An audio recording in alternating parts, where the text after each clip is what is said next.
And Chase Utley hits third. Ryan Howard cleans up. Jason Worth is in right. Raul Ibanez in left. The DH is Matt Stairs.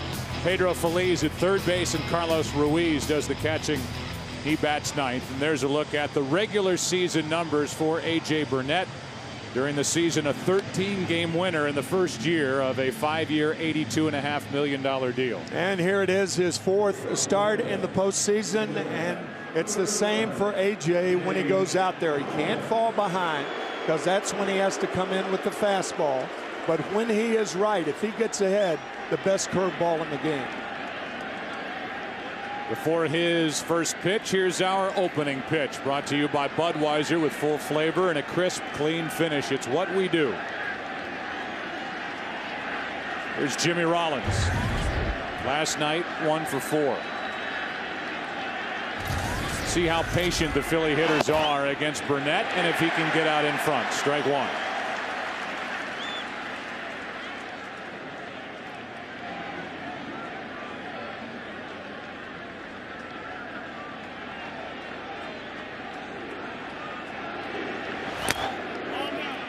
That skips in. Curveball, and the count, a ball and a strike. There is last night's hero for Philadelphia, Cliff Lee. 9 innings, no earned runs, only 6 hits. 52-degree night in New York, and Rollins pops it into left, right at Damon. 1 out. Well, you know, 1/9 of the defense, and the rest of it brought to you by Moto. Has become the catcher for A.J. Burnett. Here's Victorino. Shane had a hit last night, scored a run. 1 for 4. Chase Utley on deck. And a strike on a 95-mile-an-hour fastball. Fourth start this postseason for Burnett. 3 no decisions. The Yankees are 2-1 in his starts. Ball 1.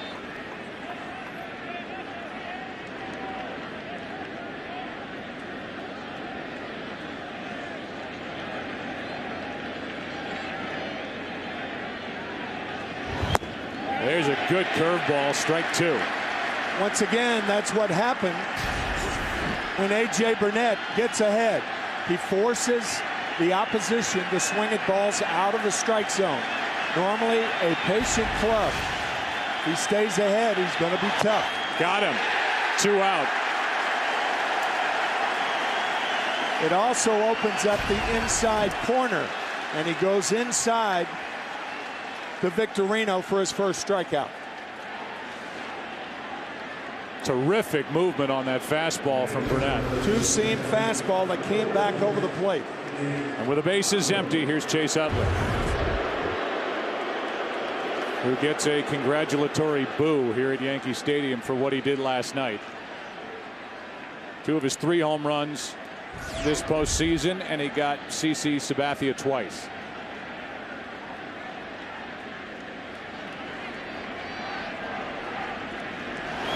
Strike 1 to all 3 hitters. Pitch 1 has been strike 1, and that's so important for Burnett.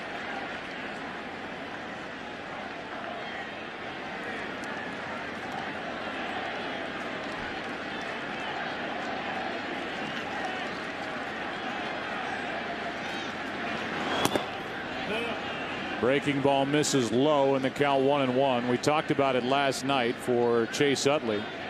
Joins Babe Ruth. The last time a left-handed batter hit 2 home runs off a left-handed pitcher in the same World Series game. 457 World Series games since Game 4 of 1928. Here's a 1-1 to Utley. Low, 2-1. And as we said last night, the one impressive thing about Chase's home runs last night, they were both hit with 2 strikes. Normally hitters cut down on their swing with 2 strikes and try to protect the plate. Not last night with Utley.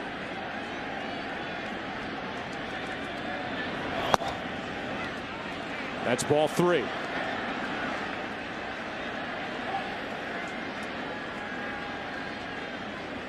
Utley has now reached in 26 straight postseason games, which is a baseball record, by hit, walk, or hit by pitch.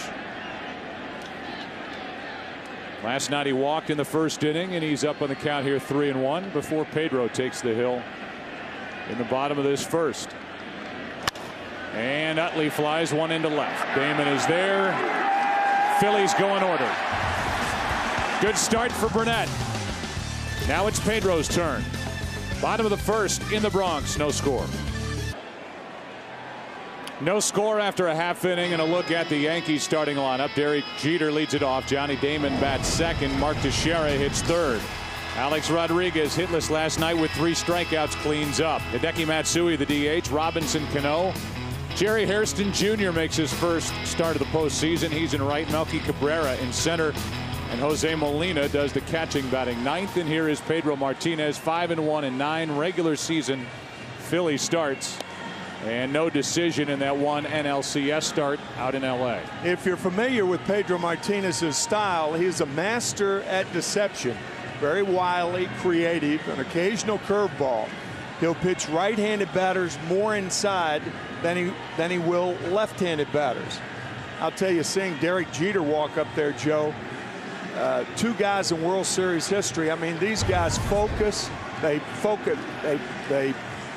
zone out everything, and nobody does it even any better than Derek Jeter or Pedro Martinez. And they get to hook up right out of the gate.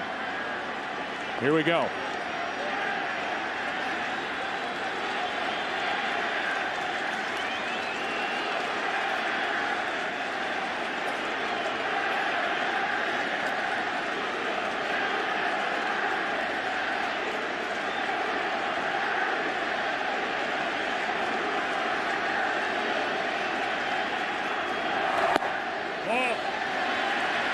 Ball one low.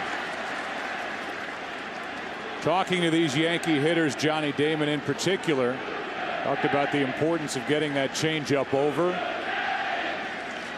for Pedro and for the Yankee hitters to lay off it when it's in the dirt. And that "Who's your daddy" chant, referencing a comment that Pedro made back in September of 2004. The month before Pedro's Boston Red Sox had that comeback down 3-0 in the ALCS. Pedro pitched in Game 7 in relief at the old Yankee Stadium. That's at the knees, and strike 2 on Jeter, who had 3 hits last night.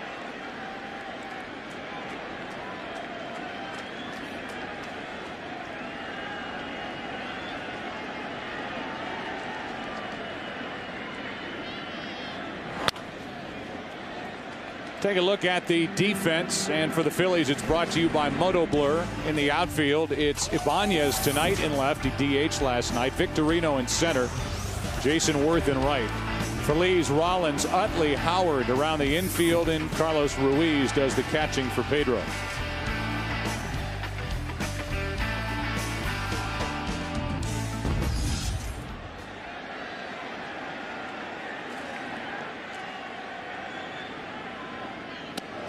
Breaking ball stays up and in. 2-2.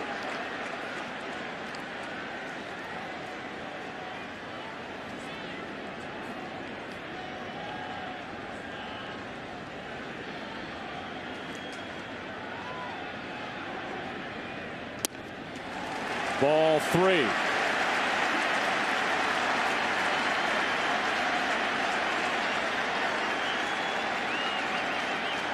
And Derek Jeter leading off is making Pedro Martinez work to get this first out.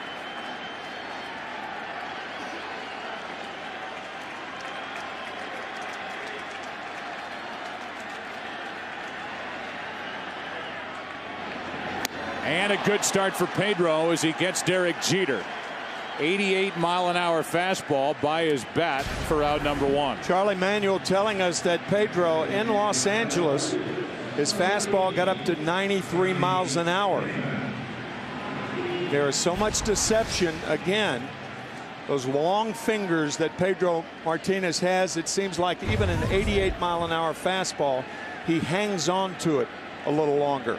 On a 52-degree night in the New York area, as strike 1 is into Johnny Damon. The Yankees are not a team in the category of a young, aggressive group that will go after that changeup like the Dodgers did, some of their younger hitters. And this is a lineup for the Yankees filled with veteran hitters who have faced Martinez a lot in their big league careers. The 1-1. There's a good changeup and strike two. And in Johnny Damon's case, not only faced him a lot, but played behind him a lot when they were teammates with the Red Sox. Good changeup there in a perfect spot. And to the right side, foul. Home plate umpire tonight is Jeff Nelson. Brian Gorman is at first, Mike Everett at second, Dana DeMuth at third. Down the right field line is the crew chief Jerry Davis, and Joe West needs better lighting for his headshot. He's down the left field line. That changeup just foul down the right field line.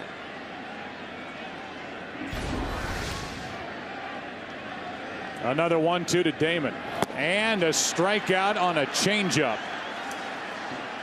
So a strikeout on a fastball of Jeter and a strikeout with a changeup on Johnny Damon. There aren't too many pitchers in baseball who could throw 3 changeups in a row like Martinez just did. With 2 out, nobody on, Teixeira takes an 86-mile-an-hour fastball up, 1 ball, 1 strike. And also, it may be the first time the word croupier is on a baseball telecast. With 2 out, nobody on, Teixeira, who was 0 for 4 last night, who was hitting only 186 this postseason, is in the hole now. And Pedro Martinez, in his return to the Bronx, new Yankee Stadium, could strike out the side here in the first inning. If Teixeira gets Martinez to throw strikes, Martinez is the type pitcher that Teixeira could break out against. The reason for that is Pedro doesn't throw hard enough to get inside on Teixeira. That's how American League pitchers try to pitch him. High, tight fastballs and breaking balls away. If Pedro throws strikes to Teixeira, Teixeira could break out of it. The Yankees need that to happen. 2-2 pitch. And a pop-up straight up on the infield. And it is Rollins who takes over and makes the play. He and Ryan Howard shoot each other a glance on their way back to the dugout. Good start for Pedro. No score after 1 in game 2. A.J. Burnett had an uneventful first inning, and he will work to Ryan Howard, Jason Worth, and Raul Ibanez here in the second. Surprised at the lack of a response for Pedro Martinez in the bottom of the first inning. This crowd is very quiet here for game 2 at the beginning. It really is. First time that Pedro's pitched in this park. And there's plenty to talk about with regard to the Philly right-hander as Burnett brings it to Howard. A high strike going 1. Ryan Howard had to deal with the left-handed Sabathia last night, doubled in his first at bat, and struck out his next 2 times up. Tonight a right-hander, and 40 of the 47 home runs Howard has hit this year, that includes the postseason, have come against right-handed pitching. 1 ball, 1 strike.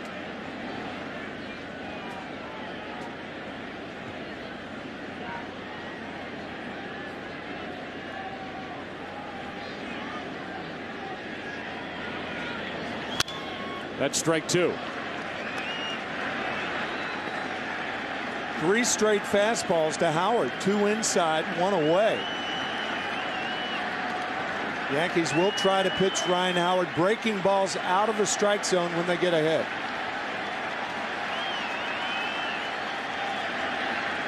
And Howard just gets a piece as Burnett gives him a curveball. Still 1-2. This Philadelphia club, they are the defending champs. 93 wins during the regular season, and they won the NL East by 6 games over the Marlins. Charlie Manuel, in his 5th year, has won the NL East 3 straight seasons. A 1-2 again, and a strikeout for Burnett, his 2nd of the night. These are the types of swings that hitters have against the A.J. Burnett breaking ball. That ball just disappearing out of the strike zone.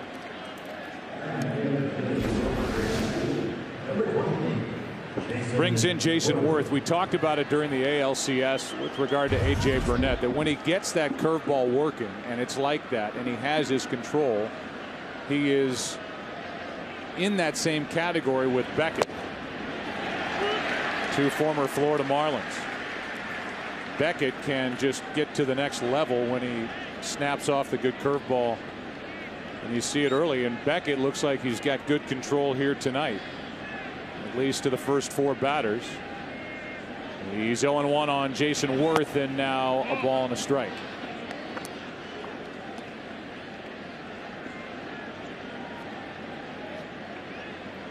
So A.J. Burnett, who was a part of that 2003 World Championship team, but on the DL when the Marlins beat the Yankees, is now up on the count to Jason Worth, 1-2.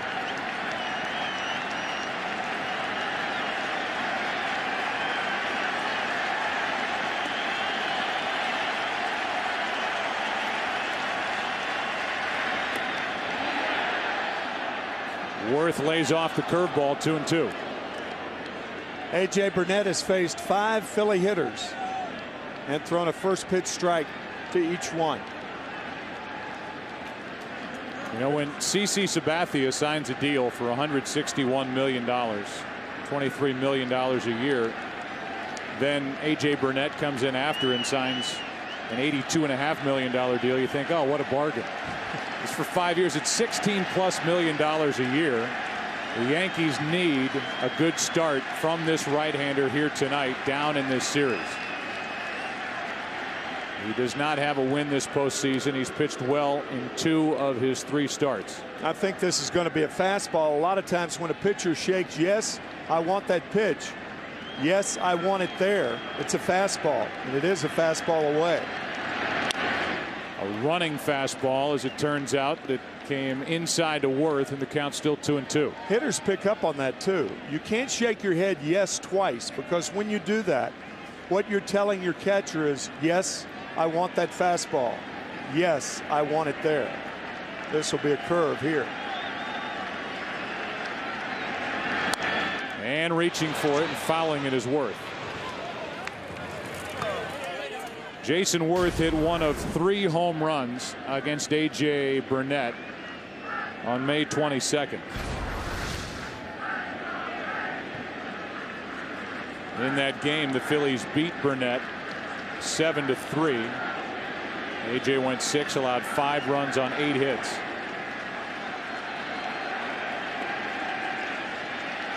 Here's his 2-2 to Worth. Full count.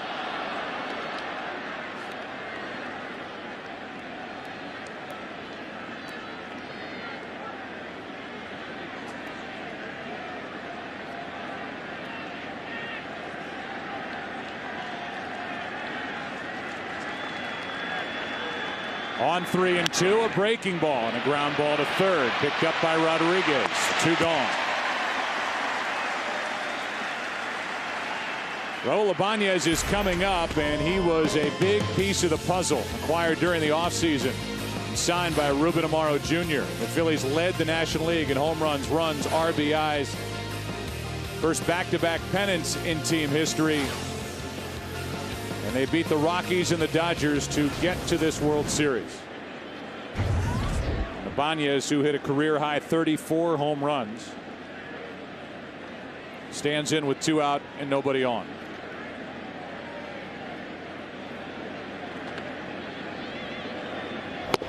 Strike 1. So for all 6 batters, A.J. Burnett has thrown a strike on the first pitch. And all fastballs.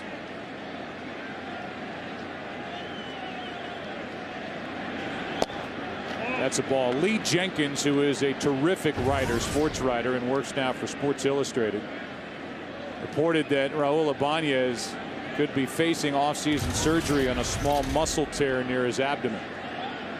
Something that was discovered in late June. He put off the surgery He's been playing with the injury.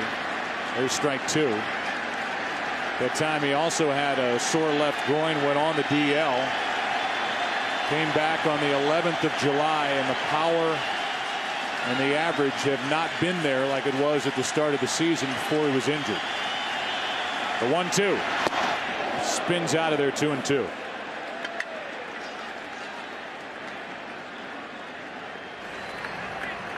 Matt Stairs, the DH, on deck.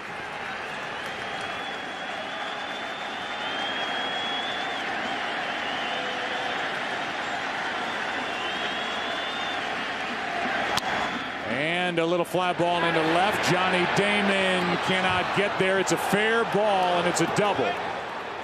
Just fair down the left field line, and Ibanez has a double here with 2 out in the second.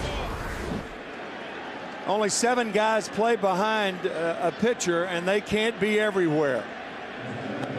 No way to defend a ball hit down the left field line. It looked like it may have hit on the inside of the line and bounding into foul territory and into the stands. So now with Ibanez at second and 2 out, Matt Stairs could put Philadelphia on top with a base hit. See if Stairs gets a fastball on the first pitch. I don't think so. Oh, I was wrong. And it is a strike. All 7 hitters. 0-1 on Stairs, who hit 5 home runs during the regular season. Matt Stairs, a very funny guy, born in New Brunswick in Canada. Loves the fastball.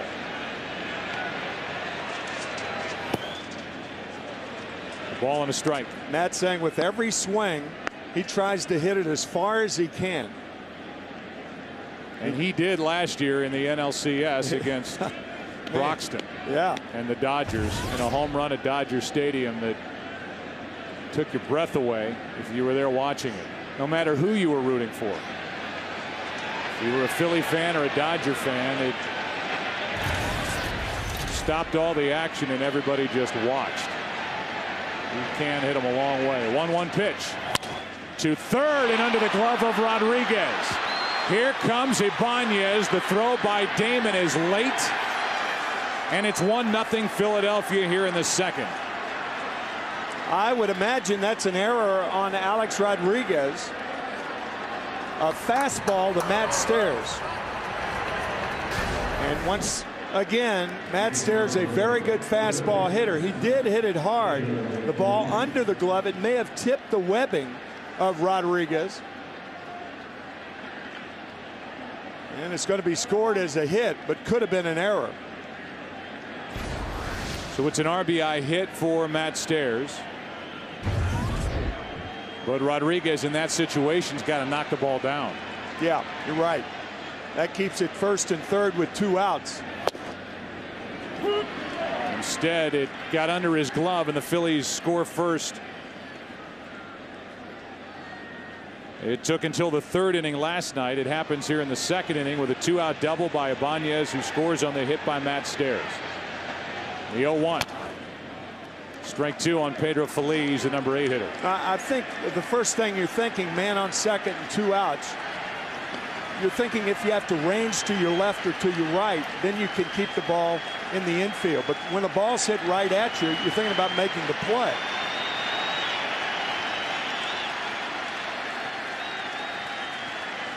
Crowd trying to get back into it.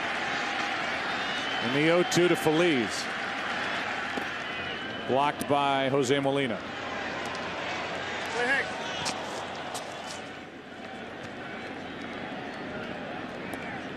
So Matt Stairs, who got the nod as the DH, 6th on the all-time RBI list by a DH among active players. But just a .219 hitter in his career against the Yankees has put Philadelphia on top here in Game 2 of the World Series. And the 1-2 pitch from Burnett to Phillies. And a strikeout ends the inning. 3rd of the night. But in the inning, the first 2 hits of the night.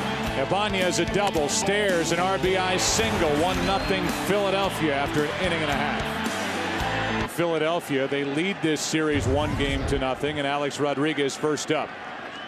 Struck out 3 times last night, 0 for 4. First hitless game of this postseason, strike 1 from Pedro Martinez, who is 5'11", 193 pounds, all heart. Turned 38 on Sunday. 3-time Cy Young Award winner and working on 12 days of rest. And this is the first time he's pitched against the Yankees on the other side of 161st Street. That's strike 2.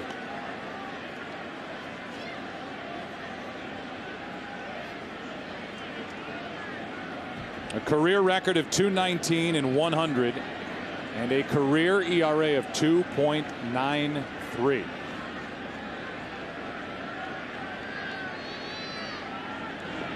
That's something, Tim, in what's known now as the steroid era in baseball, to have a career ERA of 2.93. Staggering, isn't it?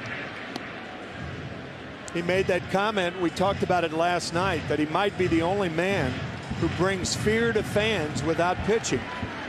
From the way this crowd is reacting, his words mean something. What a quiet crowd. Alex Rodriguez wants to wake him up in the count 1-2. Pedro also said to the media, I don't know if you know this, but because of you guys, in some ways, I might be at times the most influential player that ever stepped in Yankee Stadium. And we'll detail some of that history in the bottom of the second. 1-2 to Rodriguez. Another foul back. In his career against the Yankees, he is 12-13. He's making his 38th start against New York.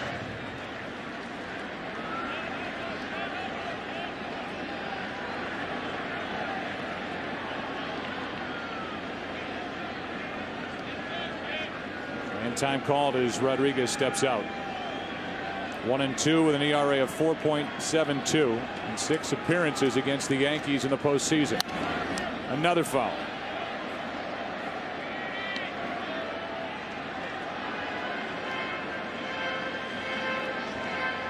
It was a late decision by Charlie Manuel and Rich Doobie to give Pedro the ball here in game 2 as opposed to keeping him for Citizens Bank Park in game 3. And Cole Hamels will get the baseball and take on Andy Pettitte on Saturday night. Martinez and Rodriguez in a battle, and it continues. You could see Carlos Ruiz playing cat and mouse behind the plate, even with nobody on at second base. He went inside to Rodriguez, pounded the glove a couple of times, and then went outside.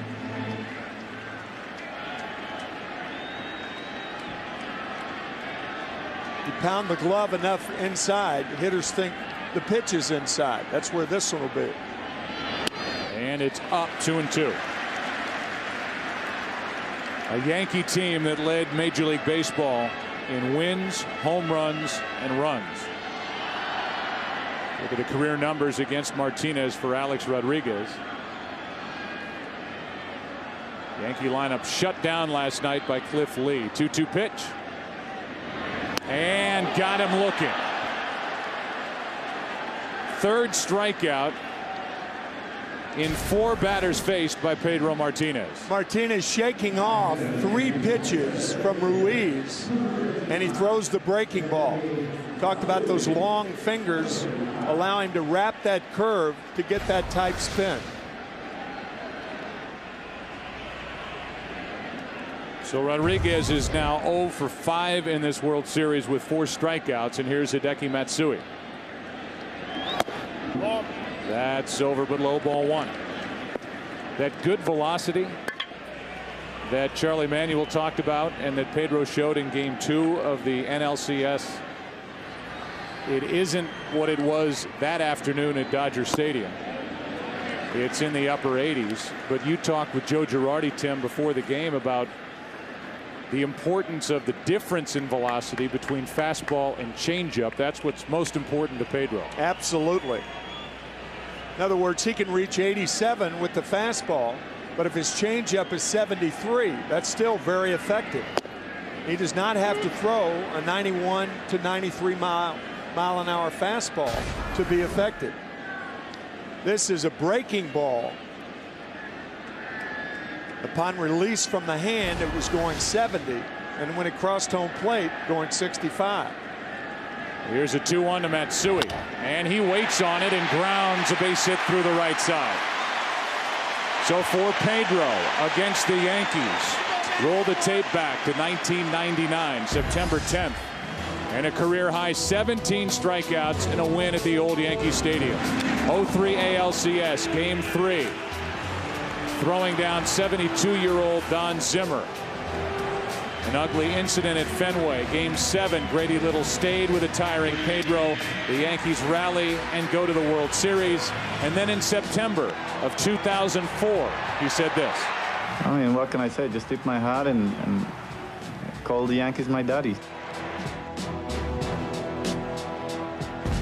Those chants started when Pedro made his way out to the bullpen to warm up for tonight's game. Here's Robinson Cano, 1 on, 1 out. And that chant started to get some traction, and people in Yankee Stadium started to join in. And then about, I don't know, 30 seconds into it, and it started to pick up some steam, then the speakers started blaring some Jay-Z music, and it drowned it out. And that was about the last time we've heard this stadium really get on Pedro. Here's an 0-1. Off the hands and fouled out of play. 88-mile-an-hour fastball, strike 2. Those stories were plastered all over the New York papers today, and Don Zimmer was even called and quoted this morning in one of the papers saying, look, I have nothing against Pedro. The next day I held a press conference. I said it was not Pedro's fault for him throwing me down. I apologized about that. But Pedro brought it up again yesterday.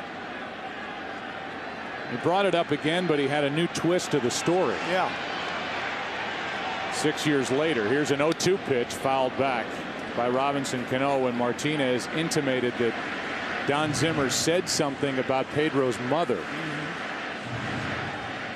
And that was a part of that throwdown at Fenway Park, and that's what caused the media to call Don Zimmer, and that was his reaction, saying that he didn't say anything about Pedro's mother, and he's already apologized for it. Here comes the 0-2. Up and away. 1 ball, 2 strikes on Cano, who is hitting only .211 this postseason after hitting .320 during the regular season, 6th best average in the American League. He has no homers, hit 25 during the regular season. So offensively, for the most part, Cano has been missing in action for New York this postseason. 1 on, 1 out, 1-2 pitch. Still 1-2. That's the thing about hitters against Martinez. You can't center the ball, and often when you do, your body is out in front, and then when he throws a fastball that you would normally paced, then you're behind it and you're back. He can get you in that pendulum going from back to forward, back to forward, primarily because of that changeup.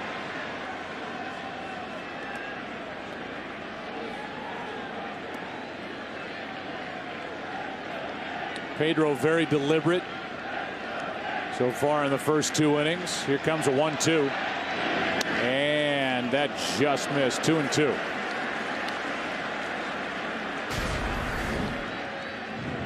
Tried to throw the breaking ball away, and it went around the plate. Cano in his career is 0 for 12 against Martinez. The guy on deck, Jerry Hairston Jr., has been much better. The reason why he's in the lineup. Here's a 2-2 to Cano.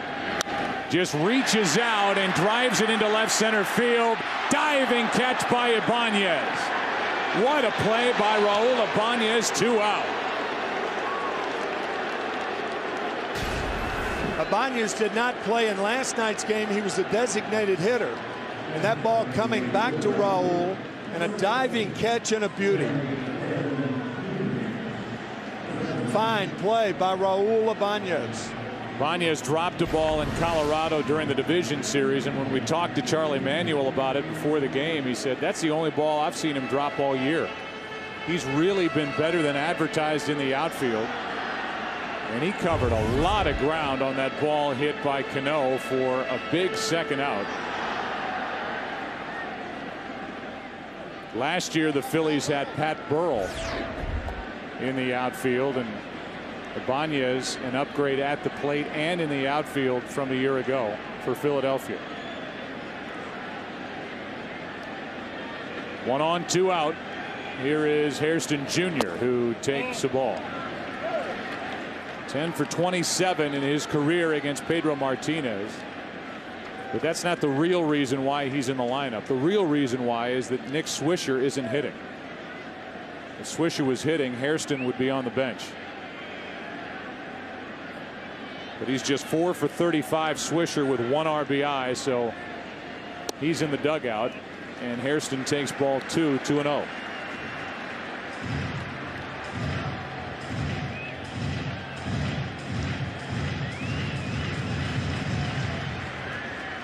Brett Gardner was an option to make this start, according to Joe Girardi.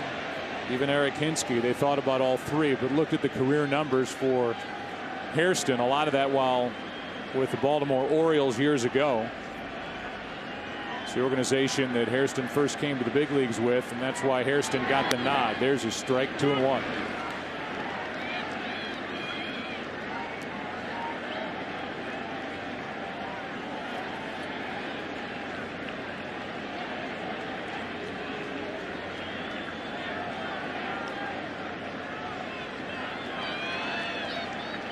Here's a 2-1. Inside corner, 2-2, and Hairston didn't like the call. Now that's just an idea. Martinez, he will throw any pitch on any count. He gets the breaking ball over 2-0, and then throws the fastball for a strike. Hairston thought it was inside. Looked like it had part of the plate.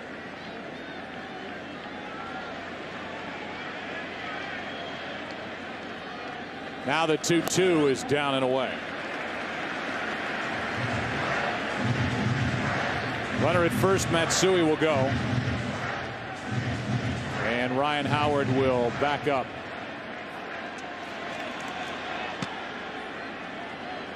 And play behind Matsui. All right. 3-2 and a fly ball into right. Going to get it is Jason Worth. A rather easy catch. A catch that wasn't easy by a guy who was brought to Philadelphia for his bat. Makes a diving catch in the second inning. Still 1-0 Philly after 2. Little peek at David Hill and his beautiful daughter Annie here at Yankee Stadium. Tim Brosnan to his right, your left, and this year on Halloween, it's all treats and no tricks for America from Taco Bell. Free blackjack tacos from Taco Bell. No stolen base required this year. Ground ball to short off the bat of Ruiz. Jeter takes care of it. 1 pitch, 1 out. And even with the Yankees, Tim, trailing here 1-0 in the third inning, New York has to be very pleased with what they're seeing out of A.J. Burnett. No, throwing strikes and early strikes. 8 of the first 9 hitters strike 1. Actually, 9 of the 9 first hitters. So all 9 hitters strike 1 with the fastball. Second time through the lineup, you have to start mixing things up and throwing more breaking balls early in the count. Jimmy Rollins fly to left his first time up. And takes a strike on a 92-mile-an-hour fastball. He's been consistent with that. Victorino will follow. He's wearing a microphone tonight. And we'll give you a listen as to what he was saying earlier after his first at bat. In a moment, that's down and in. 1 ball, 1 strike.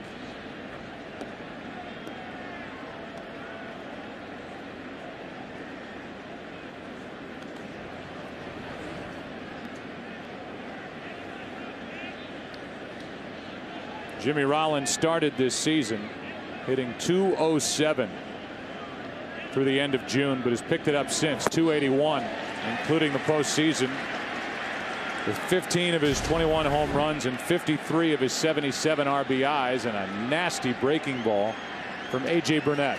Players refer to this pitch as a snapdragon. Pretty good term. Here's a 1-2, and again, and this time it's fouled off to the right.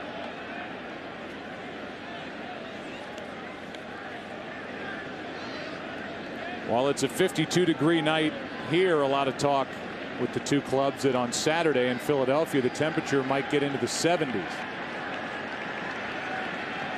As we are approaching the month of November. Rollins takes ball 2, 2-2.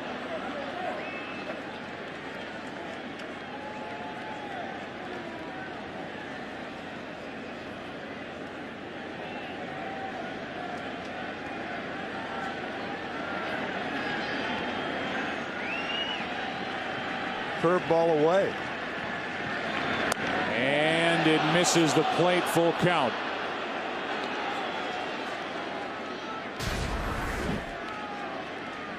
Just outside.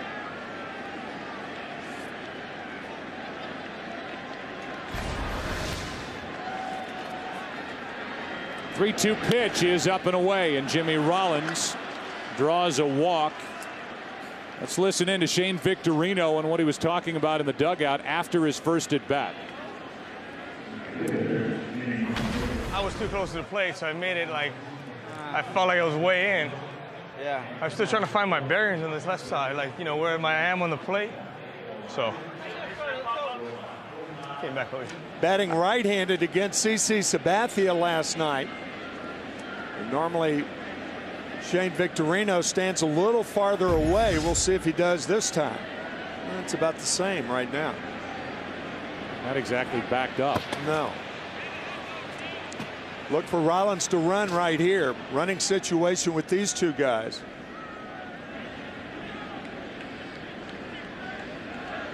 And what that does for Victorino is give Shane a lot of fastballs to hit because of the threat of the running game, and Victorino a very good fastball hitter as Rollins draws a throw. Jose Molina has been the catcher for A.J. Burnett. The ERA for Burnett and the average against for Burnett much better with Molina behind the plate, and Jose is 37% in his career at throwing out potential base stealers. That's 4th among active catchers in the big leagues, and there is strike 1 on Victorino.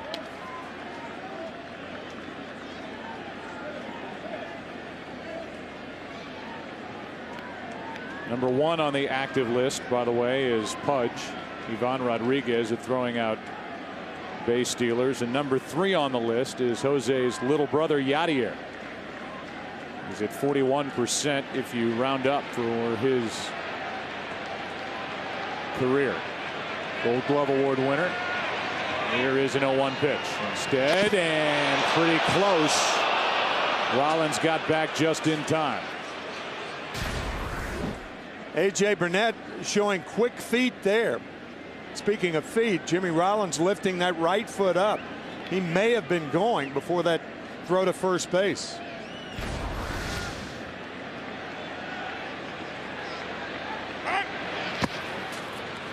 Joe, the one thing you try not to do as a catcher is to allow the runner at first base to dictate what kind of game you're calling behind the plate. You can't call too many fastballs to a guy who's a fastball hitter. You have to mix it up.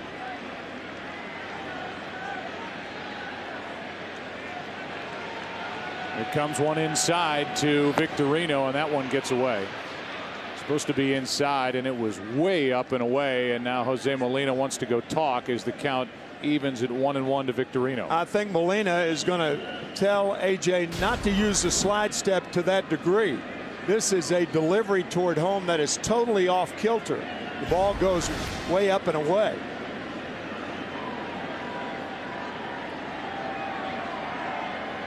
Use the slide step in moderation.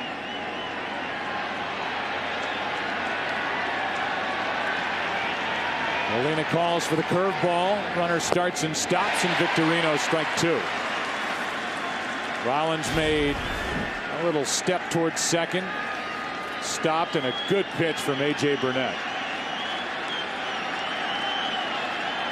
You see that he's had these Philly hitters missing that curveball by a lot. Go back to our scouting report. When he's right, it's the best curveball in the game.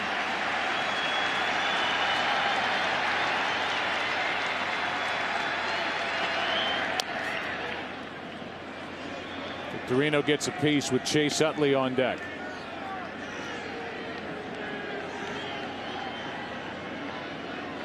Avid cliff diver Shane Victorino from Hawaii, and his highest dive 60 feet. A flying Hawaiian. It's about 55 feet higher than I'm willing to go.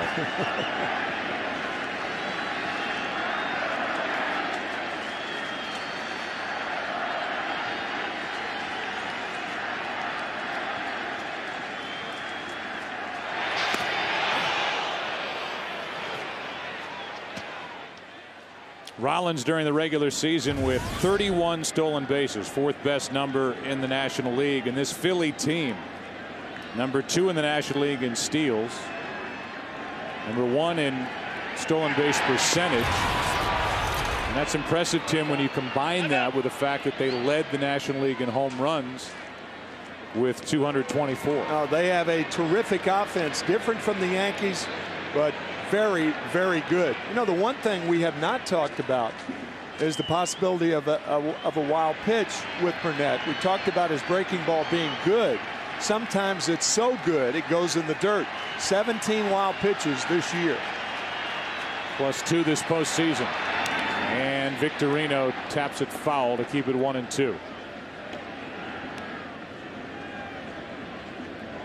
A.J. Burnett, who started in the Mets organization, was traded to the Marlins in '98 in a deal that brought Al Leiter to New York to the Mets.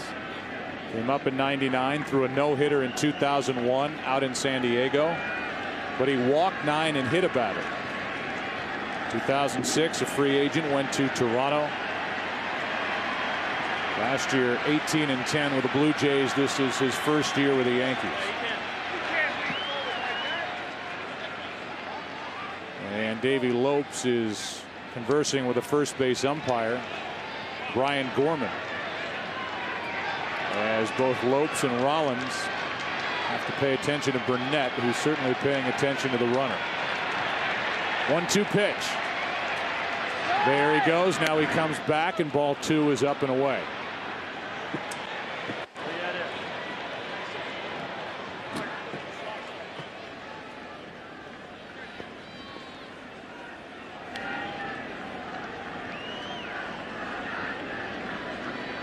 Victorino is hitting .350 this postseason before that first inning strikeout.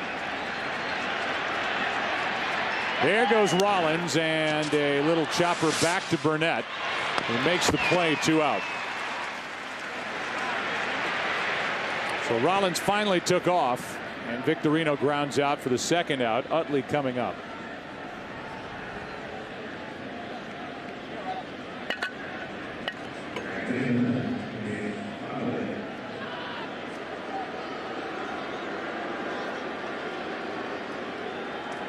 Before Utley digs his way in, we look ahead to what comes your way Sunday here on Fox. And it is a Super Sports Sunday with the Giants and Eagles at 1 p.m. It's in Philadelphia, the battle for first in the NFC East. 4:15 Eastern, Vikings at Packers with Brett Favre coming back to Green Bay. And then at 8 o'clock, Game 4 of this World Series with the Yankees and Phillies in Philadelphia. And it starts with America's #1 pregame show. It kicks off a Fox NFL Sunday doubleheader. And in that pregame show, Terry Bradshaw will have a sit-down interview with Brett Favre. He's been very critical of Brett Favre with his waffling on his career, retiring, coming back a couple of times. And From what I understand, the interview is not a yuck fest. It is a serious interview between those two. Well, one former quarterback, one current quarterback. That's this Sunday. That's in the dirt, and Molina with a pickup of ball one. Gives you an idea of how quick Molina is behind the plate, spearing that short hop.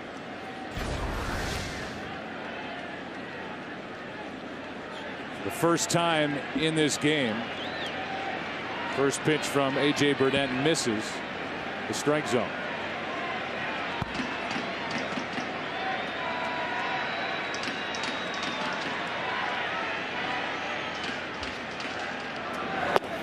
And now way outside, 2-0.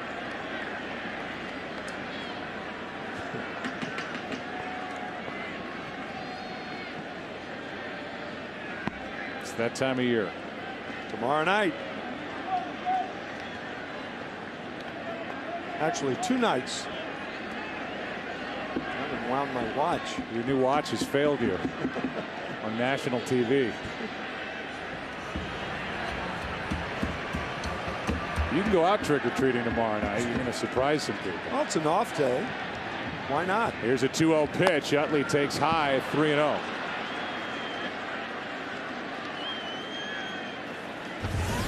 So 3-0 as A.J. Burnett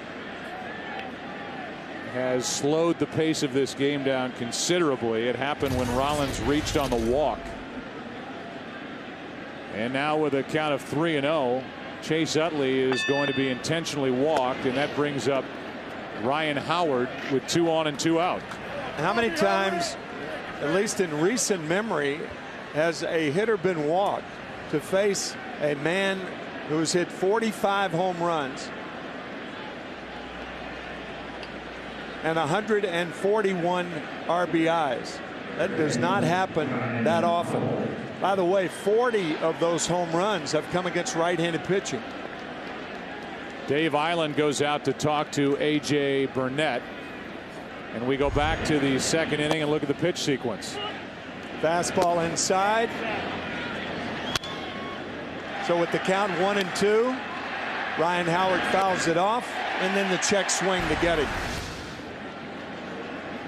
Fastballs, then the curveball.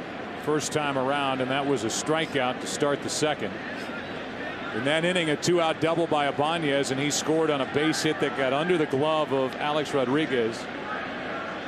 Hit by Matt Stairs, which made it 1-0 Philadelphia. Now it's 2 on, 2 out, and Ryan Howard at the plate. Ball one inside. With that intentional walk, the Yankees also bring up a guy who has more RBIs over the last 4 years than anybody in the game. 572. A 1-0. Big rip. A ball and a strike. Ryan Howard knows he had a pitch to hit then. That last pitch was down in the strike zone. Ryan Howard, a very good low ball hitter, and Burnett did not get the ball inside like he wanted to. The Yankees will try to pitch Howard fastballs in and breaking balls out of the strike zone.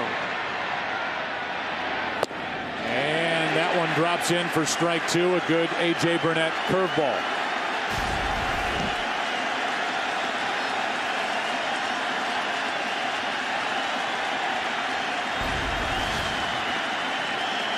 And at 9:04 Eastern, the crowd showed up.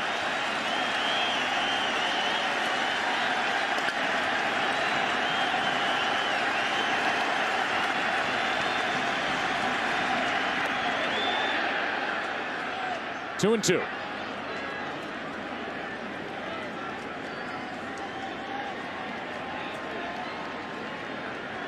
On deck is Jason Worth, but more to come with this face-off between Ryan Howard and A.J. Burnett.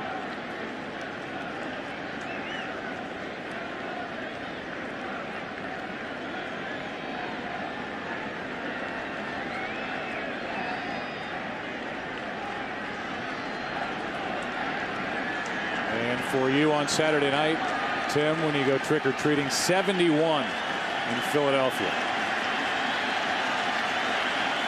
2-2 the count on Ryan Howard. 2 on, 2 out.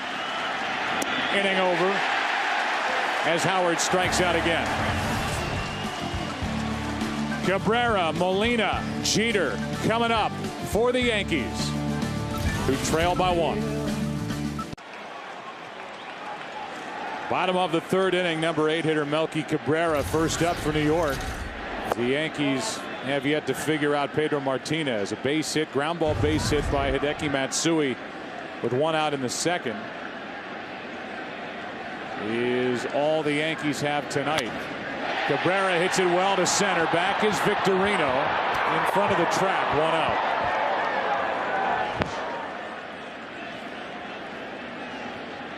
So a 1-0 pitch is fly to center. 1 down. Jose Molina, who's in the lineup to catch A.J. Burnett, and who has 1 hit in 4 postseason trips to the plate, comes to bat against Pedro.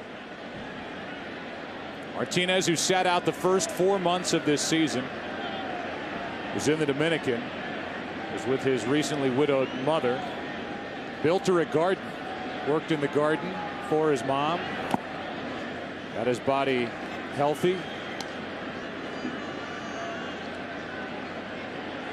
Charlie Kerfeld, who was a scout and is a scout for Philadelphia, scouted Pedro.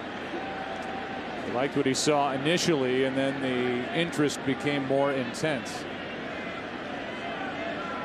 As Tim said, the Phillies won 8 of his 9 starts. He was 5-1 during the regular season. He's doing all this for $1.4 million, which includes bonuses here in 2009 from the Phillies. 1 ball, 1 strike on Molina.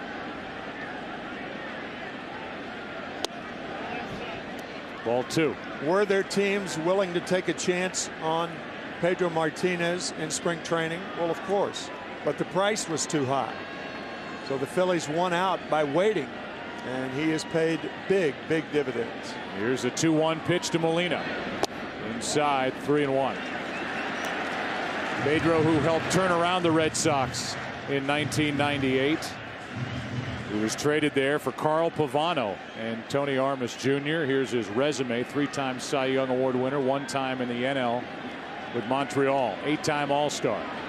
And a strike to make it a full count on Jose Molina.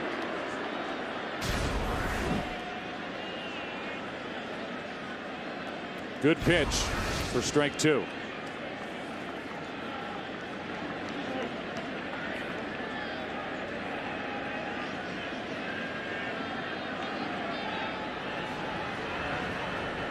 With 1 out, Molina fouls it. Pedro came up with the Dodgers in 1992, traded to Montreal in '94 for Delino DeShields, and traded to Boston in 1998.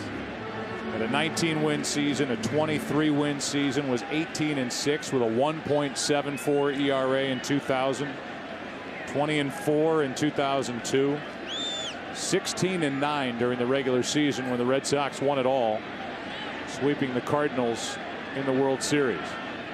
3-2 to Molina is up and away, a 1-out walk. And the first walk by Martinez tonight.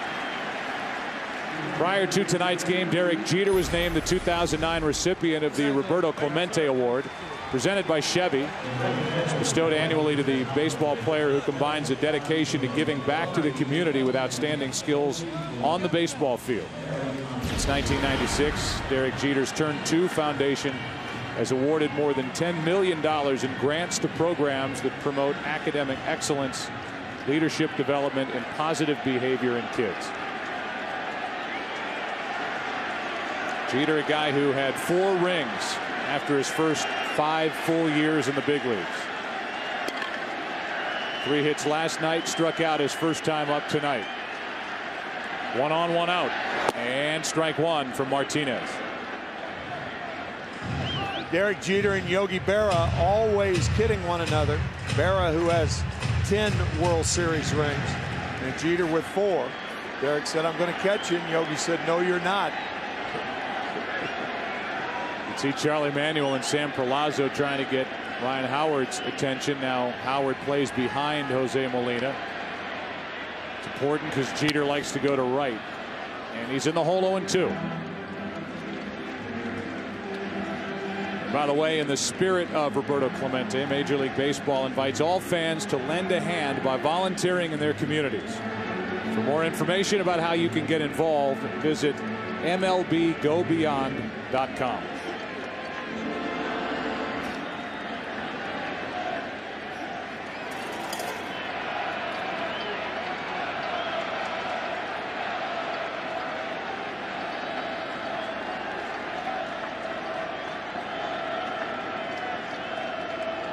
The 0-2. Fouled third base side. Talk about those great years in Boston for Pedro. Pedro came to the Mets as a free agent in 2005 and combined 32 wins in 4 years for $53 million. Had a tough time staying healthy. Now with their division rival, the Phillies. And the 0-2. Ball one.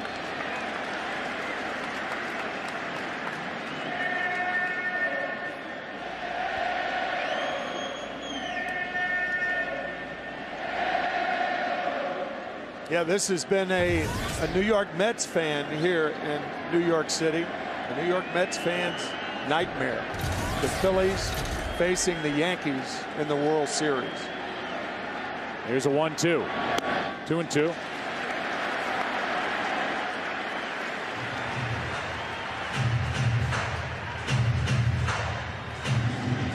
Charlie Manuel was taken with how smart a baseball man Pedro Martinez is. He didn't know much about him personally, thought he was just a guy, according to Charlie, who just didn't care what people thought about him, went out, did his own thing. He said he's really a people person and has been a delight to have in the clubhouse, and very smart with regard to this game. Here's a 2-2 pitch. Got him looking, and Jeter strikes out for the second time tonight.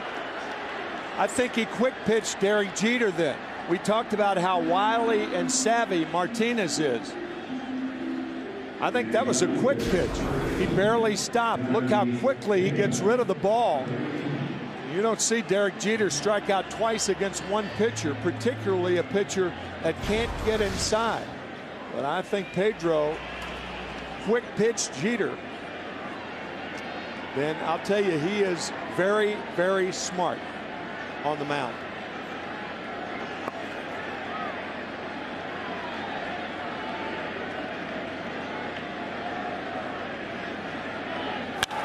Damon hits one in the air into right center field. Back is Victorino to end the inning. A walk, a man left.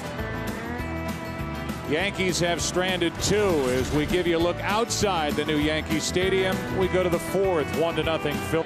Thankfully the rain is out of here as Jason Worth deals with Burnett and takes a ball inside. Worth grounded out to third his first time. That was the second out in the second before Ibanez doubled literally down the left field line, and then Raul scored on a base hit by Matt Stairs. Breaking ball misses. 2-0. Much has been said about the postseason that Alex Rodriguez is having, and of course that's because he's having a terrific postseason. But Jason Worth has matched him in home runs. They both have 5.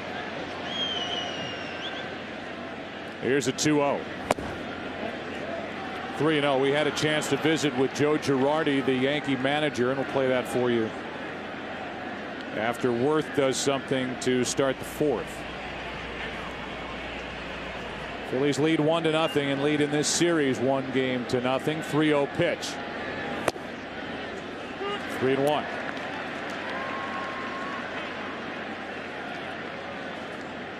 A.J. Burnett has walked 2 in this game, 1 intentionally. Had the highest walk rate in the American League during the regular season. 3.78 per 9 innings pitched, and he runs the count full as Jason Worth hammered at that 3-1 fastball.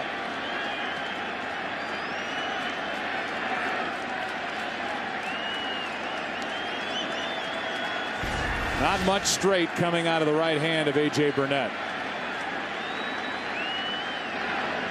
And a line drive into right field. It's a base hit. Here's our chat with Joe Girardi, and the first question was about the pitching of A.J. Burnett, and then he's getting a lot of first pitch strikes tonight. Yeah, I think he's throwing the ball extremely well, and there was a ball just out of the reach of Alex, and that's how they scored their run. But we're very pleased with the way he's throwing the baseball. And you have seen plenty of Pedro over the years, live on TV, whatever, and he is a crafty right-hander. You don't typically say that about a right-hander, but he's got good stuff tonight. No, he's always been that way. He's very smart when he's out on the mound, and he showed that, you know, with Derek Jeter, he kind of quick pitched him. He was slow, slow, slow, and then with 2 strikes, he quick pitched him and kind of froze Derek. He's always been a very smart pitcher. What are you looking for tonight to jumpstart your Yankee lineup, which so far has been very quiet? Well, I think we've had good at-bats against Pedro, and we've had some long at-bats, so maybe we can wear him down a little bit. And Johnny just hit a ball on the barrel, and we've had some guys hit the ball on the barrel. We just got to find some holes. Thanks for your time, Joe. Thanks, guys. All right. Our visit with Joe Girardi, and after a leadoff hit by Jason Worth, it's an 0-1 count on Ibanez.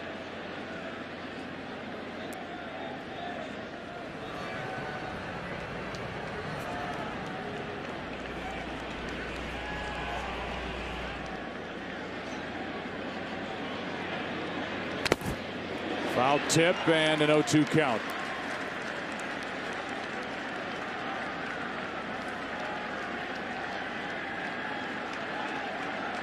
It's almost as if game 1 has had a carryover effect here into game 2 with the feel inside this stadium.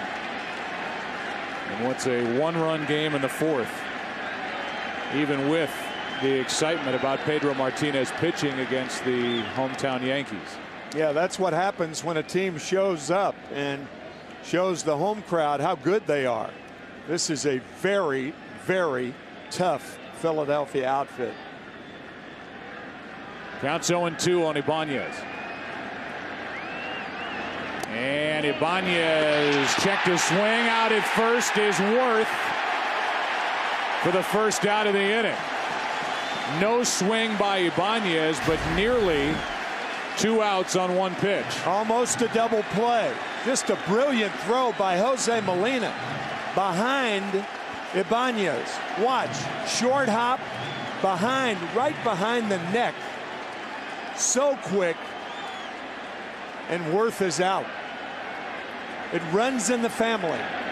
Yadier Molina is the best at that. Jose and Benji are both terrific at it. And now the count 2-2 on Ibanez, who almost swung at that pitch in the dirt. They did appeal down to the third base umpire, Dana DeMuth. He said no swing, and so Ibanez still up, and now a 2-2 count. So Worth is picked off. And Burnett strikes out Ibanez. 5th strikeout for A.J. Burnett, and this crowd is trying to climb back into it as Burnett has pitched very well. Joe, think about, after you watch this fastball, just think about what Molina had to do on that play to pick off Jason Worth. He had to catch it, the short hop on the ground, and then he had the left-handed batter impeding his throw to first base, and then make a good strong throw. He did all of those things to get Worth. And now Matt Stairs flies it into left. And after a leadoff hit, Worth is picked off. A strikeout, a fly ball. A.J. Burnett says, let's go. Big bats coming up for New York. Teixeira, A-Rod, Matsui. 1-0 Philadelphia. Part of the order for the Yankees in the 4th inning, down by a run. Trying to figure out Pedro Martinez, and there's ball 1 inside. We keep talking about the smarts of Pedro Martinez on the mound. He's also very smart off the mound.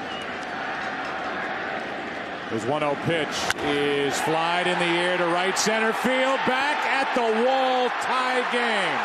Home run to Teixeira.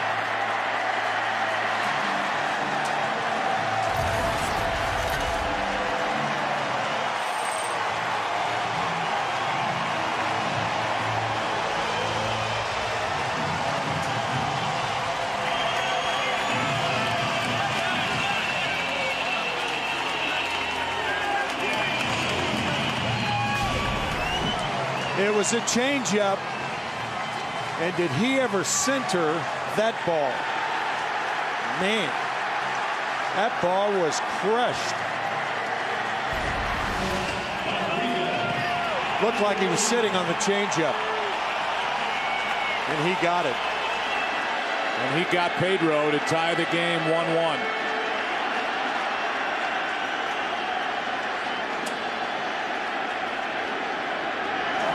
And now Rodriguez fouls it back for strike one.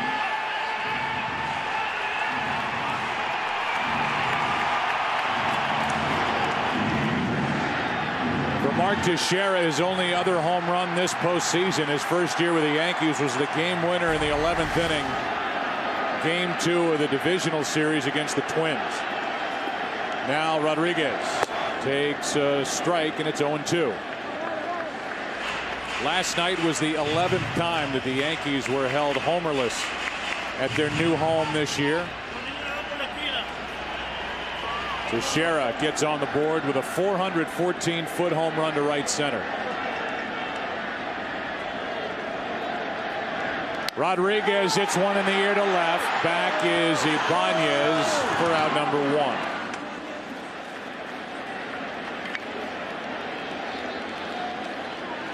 Started to talk about the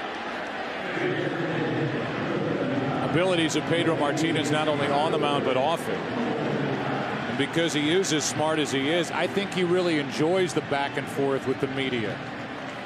Shows his intelligence. He's a very confident guy, obviously. Off the charts. But he's confident when he's got a baseball in his hand, and he's confident with a microphone in front of his face. Ken Rosenthal, a lot's been made about that press conference yesterday. He enjoys that cat and mouse game with the media. Joe, that press conference was a typical Pedro tour de force. He is the best interviewer in the game. Up and into Matsui, 1-1.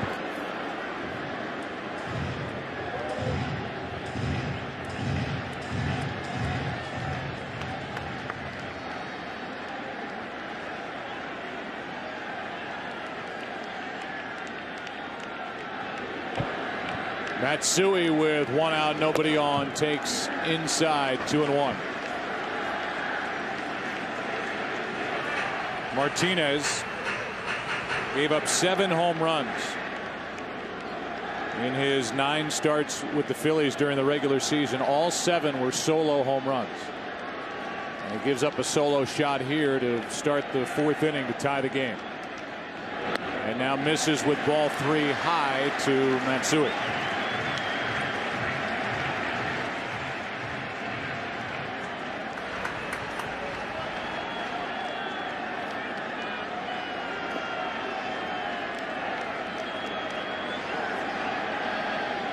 With 1 out, Matsui walks, and here's a taste of that press conference yesterday with Pedro Martinez. I don't know if you have realized this, but because of you guys, in some ways, I might be, at times, the most influential player that ever stepped in Yankee Stadium.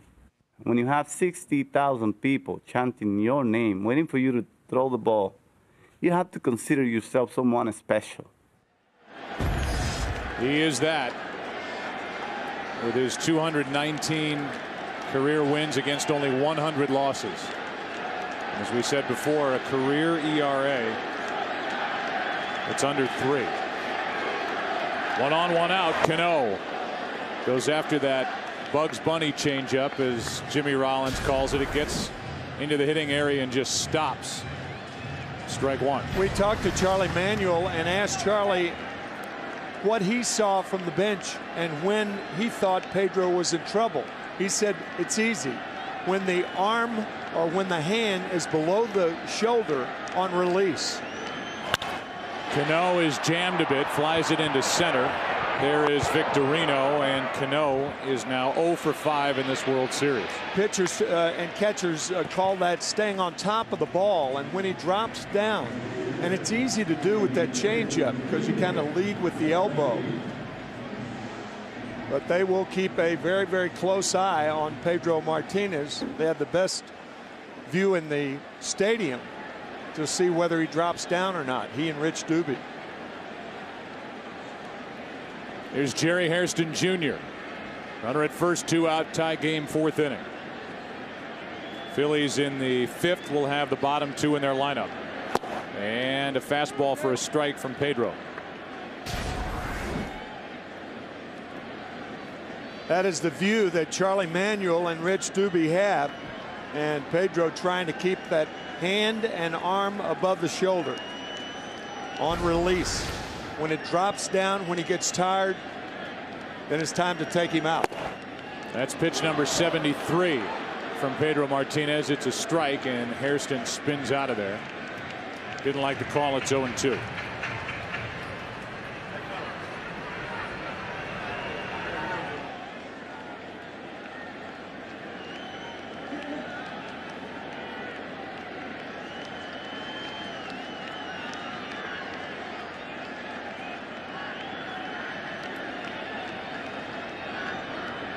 On 0-2, that's too far inside.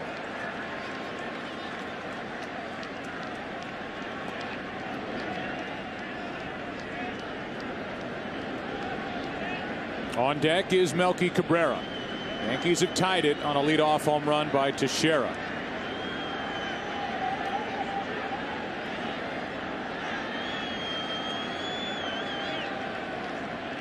On 1-2, there's strike 3. And for Pedro Martinez, strikeout number 5 in the inning for the Yankees. Run number 1 for Teixeira. Postseason home run number 2. And after 4, game 2 is tied.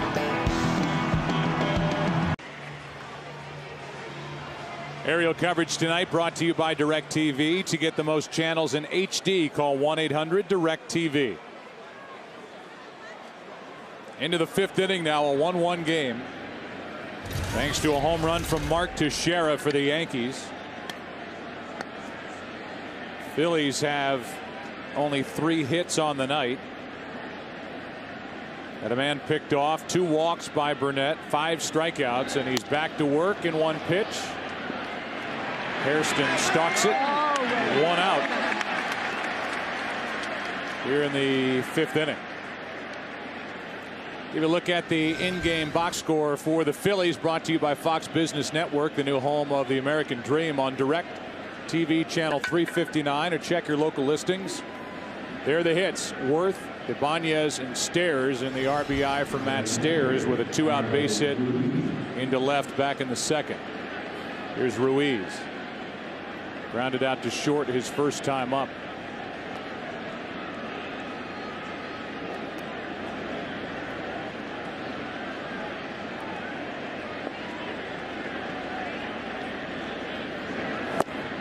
Strike 1 outside corner.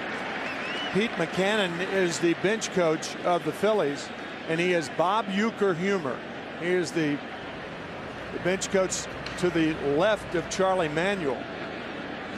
And last year he was a scout for the New York Yankees. And he said, just think, I'm responsible for both teams being here, the Yankees and the Phillies. Obviously he was kidding, but he is a funny guy. Breaking ball is fouled by Ruiz, and a former manager. Yeah. And a longtime baseball man is Pete McCannon. Yep. Good staff surrounds Charlie Manuel with Sam Perlazzo, another former manager. He's his third base coach. Davey Lopes, 16-year career in the big leagues. Rich Doobie, Milt Thompson, his hitting coach.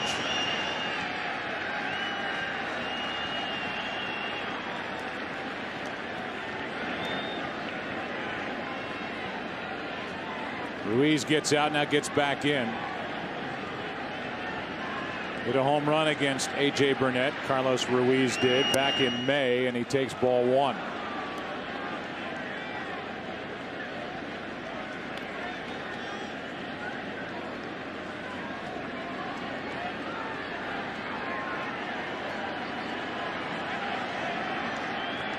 Now the 1-2.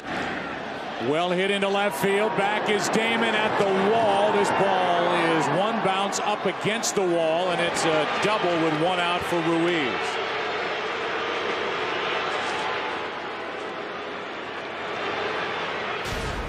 Carlos had a double in last night's game, and he continues in the postseason to get a key hit after a key hit.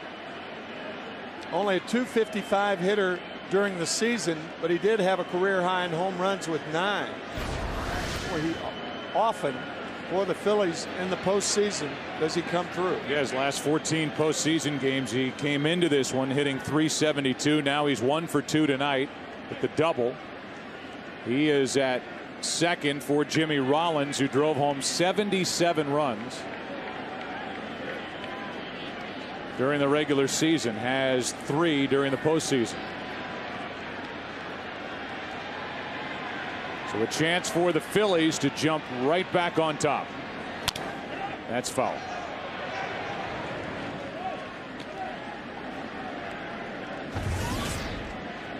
This is a Philadelphia Philly team that averaged 7 runs in the 5 games against the Dodgers in the NLCS. Scored 6 runs on 9 hits last night. 1 run on 4 hits here tonight. Strike 2 on a 94-mile-an-hour fastball.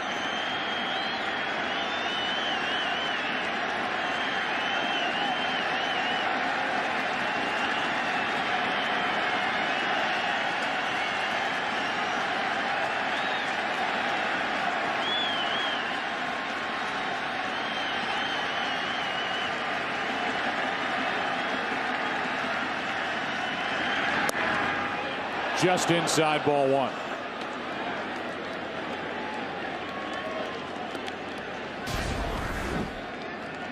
Third fastball in a row, dips out of the strike zone.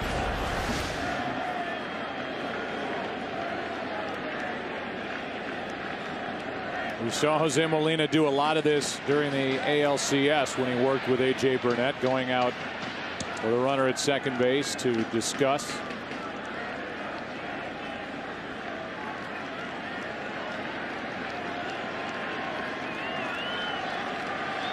And it's a 1-ball, 2-strike count on Jimmy Rollins. Ruiz at second.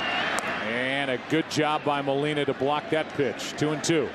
Once again, A.J. Burnett with 17 wild pitches on the year. That tied for the lead. And a fine play by Molina. Not only to get in front of it, but to catch it.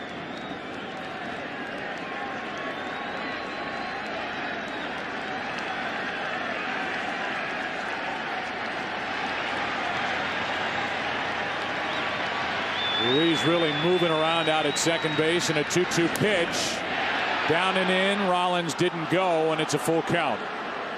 Burnett has come close twice to striking out Rollins, but now it's 3-2. That's what they call a back leg breaking ball. He actually throws it at the back leg. Rollins held up. I think he'll get another breaking ball here.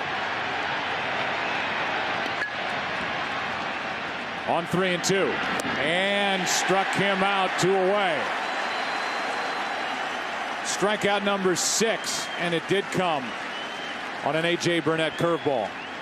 And another good play by Molina. Here's a pitch by pitch, the fastball to get ahead of Rollins. And then the 0-2 pitch just missed. And then Burnett goes to the breaking ball, throwing 4 in a row to finally get it.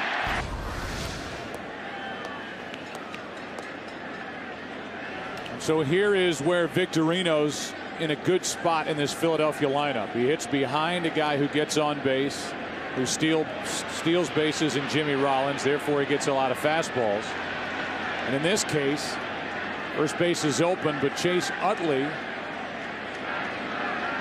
big threat, is on deck, and A.J. Burnett gets him to pop it up. Alex Rodriguez has it to end the inning. Good start tonight for A.J. Burnett. Halfway through game number 2. Phillies, Yankees tied at 1. Count, and he's done that consistently tonight. So Martinez will deal with Melky Cabrera, and he misses with ball 1. There is action with Jay Happ and Chad Durbin. A lefty and a righty for the Phillies out in their bullpen. 1-0 pitch. Martinez took something off. 1 ball, 1 strike. Cabrera fly to center, hit it pretty well. His first time up. 0 for 4 in this World Series. His first. That's on the inside corner. 1-2.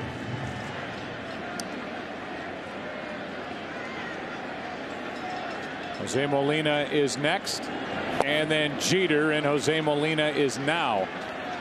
Strikeout number 6 for Pedro Martinez, and he's trying to pick up where Cliff Lee left off, and I know there's more to the Cliff Lee story, Ken Rosenthal.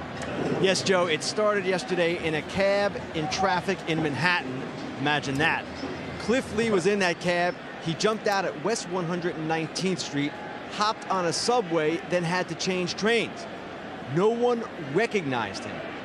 When he finally got to the park, someone had to come out and guide him inside. He arrived at 6:20 p.m., just an hour and a half before first pitch. Wow. And then Ken went on to go 9 innings, 1 run unearned, 6 hits, throw 122 pitches, 10 strikeouts, no walks, and make 2 of the most nonchalant defensive plays by any pitcher in the history of the World Series as Jimmy Rollins shows off his arm. 2 out. And the bases are empty behind Pedro Martinez as Derek Jeter will walk in. So there it is, detailed. Leaves the hotel at 4:45. There's his first mistake.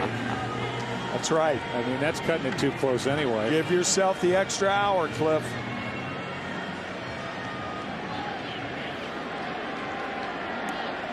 Doesn't matter, I guess, in the end how he got here. It's what he did when he got here, and he was dominant. Only run tonight for New York, the home run by Teixeira leading off the 4th. It's a 1-1 game. Breaking ball is hit down the left field line, and that ball will get to the wall. It's a 2-out double for Derek Jeter, who has his first hit of the night.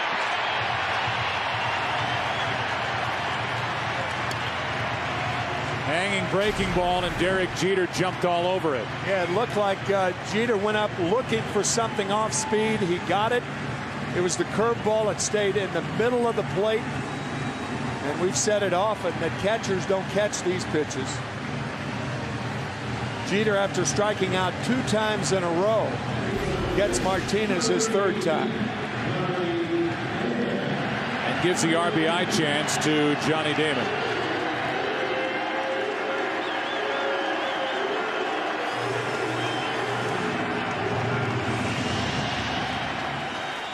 They're ready in the bullpen. If Charlie Manuel wants to go to a left-hander, Jay Happ, for Johnny Damon. 82 pitches on the night for Martinez.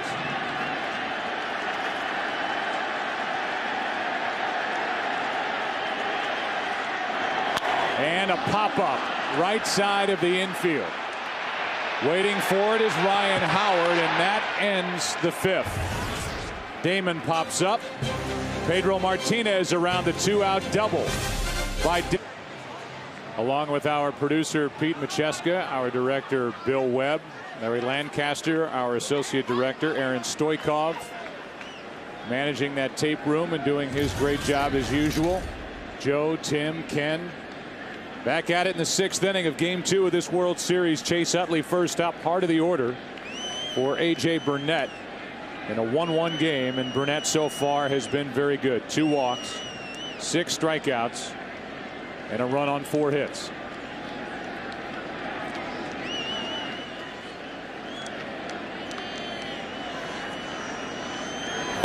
Strike 1 on Utley, who extended his streak, now 27 straight postseason games for Chase. Reaching base by a hit, walk, or hit by pitch. He has added to that best streak, the all-time history of the postseason in Major League Baseball. Breaking ball misses, a ball and a strike. 1-1 game here in the top of the 6th inning, and advantage no one, as each team has their 3rd, 4th, and 5th hitters up in both the top and the bottom of the 6th.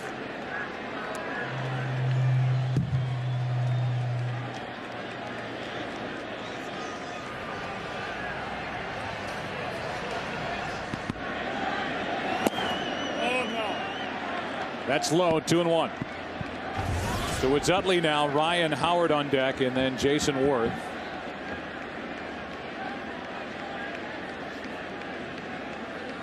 Both bullpens are quiet now. The Phillies had Durbin and Happ getting loose in the bottom of the 5th. Pedro got around a 2-out double by Jeter. 2-1 pitch. To the right side. That's Teixeira. And the 2-time Gold Glove Award winner grabs it, goes to the bag, 1 out. So Utley is hitless, and Ryan Howard, who has struck out twice, who's 2 for 7 in this World Series after going 11 of 31 in the first 2 rounds of the postseason, hitting .355, stands in. You talked about it a couple of innings ago. The pace of this game is so methodical, and often that happens when you get 2 pitching performances like we're seeing tonight out of Burnett and Martinez.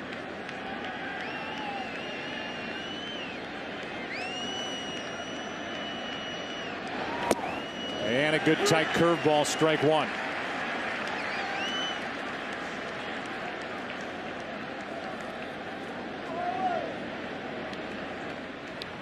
We haven't seen the Philadelphia bullpen so far. Last night, not a good night for the Yankee bullpen, the young members of the Yankee bullpen.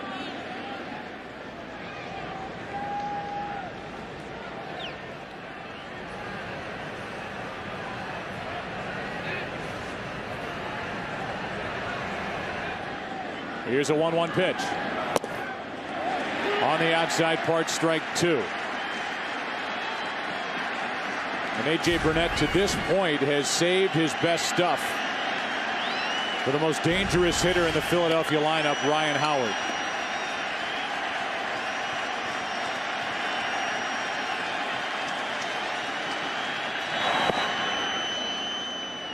That's ball 2.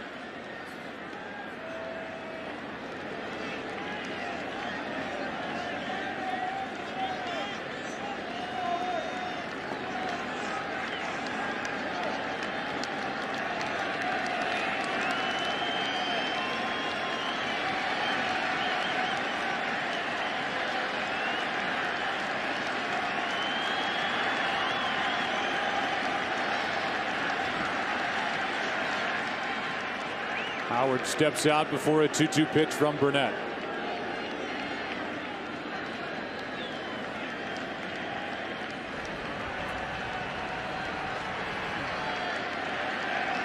Another curve.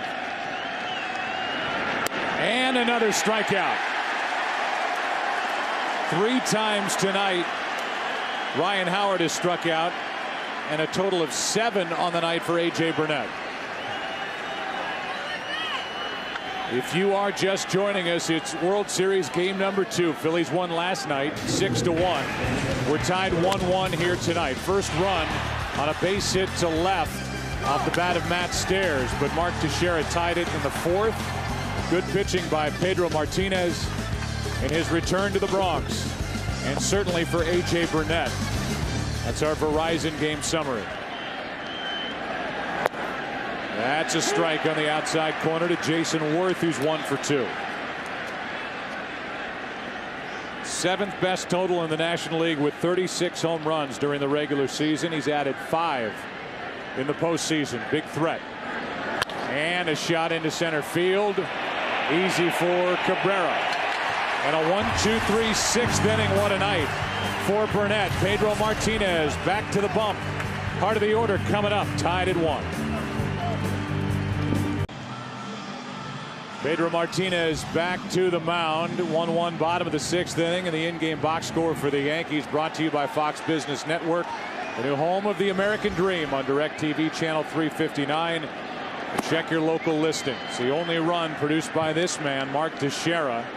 1 for 2 on the night. Leadoff home run in the 4th.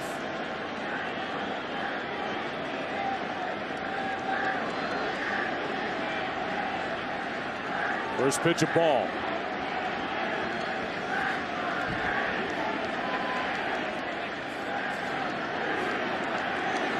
Out goes Ruiz. This is a tough inning for Pedro Martinez. Or when you think about it, a tough two hitters in Teixeira and Rodriguez, because Jay Happ, the left-hander, I think if there's a runner on, if either Teixeira or Rodriguez gets on, then Happ will be brought in to face Matsui and or Cano. High and tight, ball 2 to Teixeira.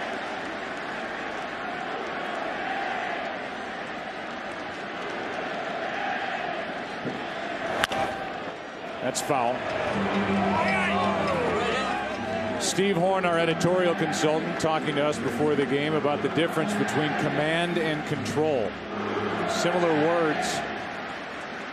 Pedro Martinez with great command, being able to do what he wants with the baseball, where he wants it, when he wants it, and he changes up on Teixeira, strike 2. Remember, Teixeira hit a changeup for a home run. That changeup was a little bit slower. And he gets Teixeira for the first out and strikeout number 7. So after the 2-1 changeup, the 2-2 breaking ball below the knees to get him. There's so much action at the plate and in the hitting area. These pitches from Pedro Martinez. His stuff doesn't overwhelm you. He's not lighting up a radar gun like he used to.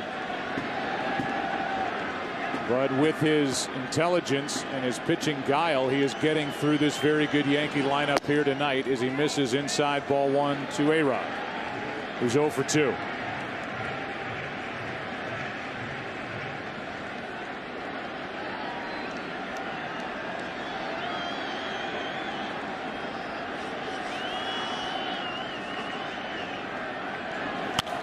And Rodriguez pops it up right side, and it will get out of play.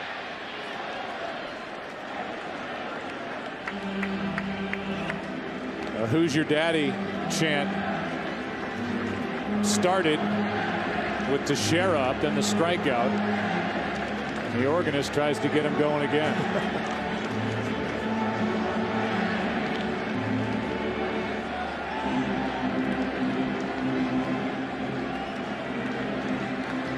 Rudy Giuliani needs some cheering up back there, evidently. Yeah, yeah.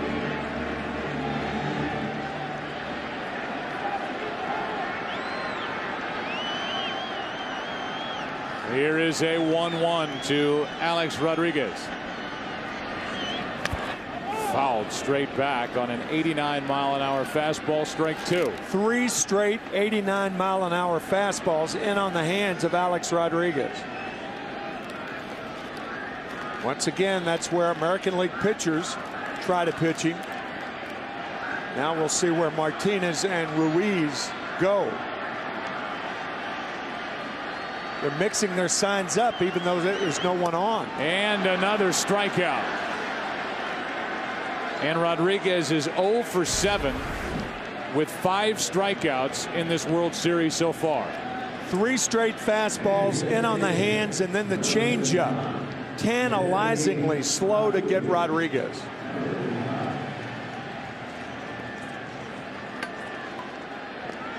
He is a master.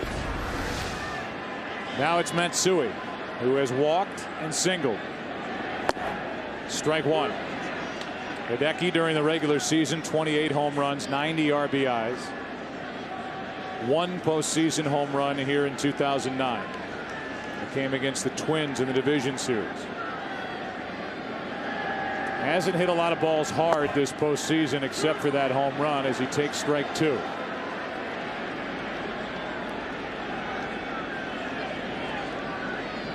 And here's Pedro with a chance to strike out the side against the heart of this Yankee lineup in the 6th.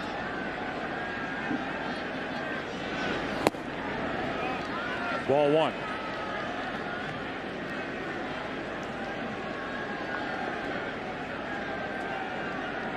For the Yankees, you talk about all the home runs and some strikeouts piling up. of the Yankee hitters this postseason, and just spoiling that pitch is Matsui. Teixeira struck out to start the inning. Alex Rodriguez followed. 8 on the night for Martinez. And only 3 hits for New York.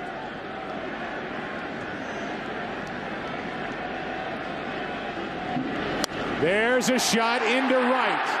Back at the wall. 2-1 New York.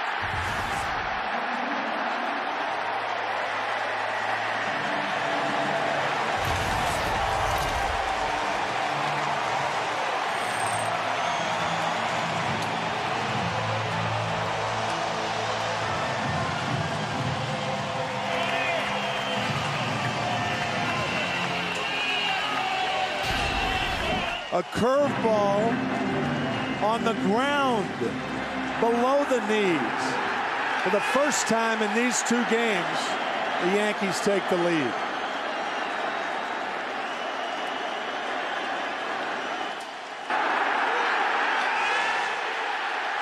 And for Matsui, his 8th career postseason home run. 2nd in the World Series. 320 feet over the wall and right.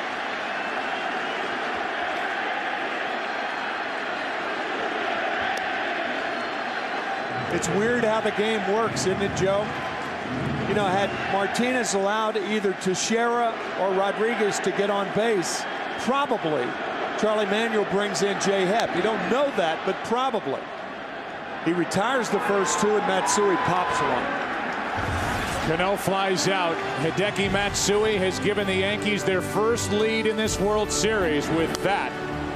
2-1 New York into the 7th. Back after this from your local Fox station. Between innings, Charlie Manuel, the Philadelphia manager, went down to talk to Pedro Martinez. You can see Pedro saying, "I'm fine." 99 pitches on the night. See if he goes back out there for the bottom of this 7th. We're in the top half. The home run by Hideki Matsui starts the clock ticking for the Yankees toward Mariano Rivera.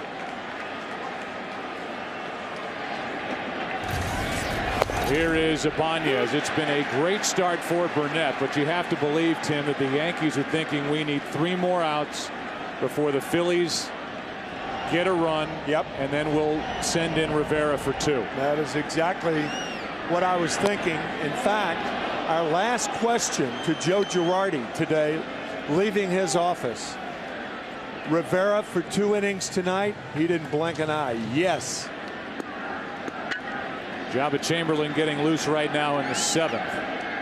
1-1 on Ibanez, who has doubled 34 home runs during the regular season, and he is late on that Burnett fastball. Whatever happens the rest of this 7th inning, A.J. Burnett has turned in a terrific start here tonight when the Yankees needed it, down 1-0 in this World Series. And a strikeout on a curveball.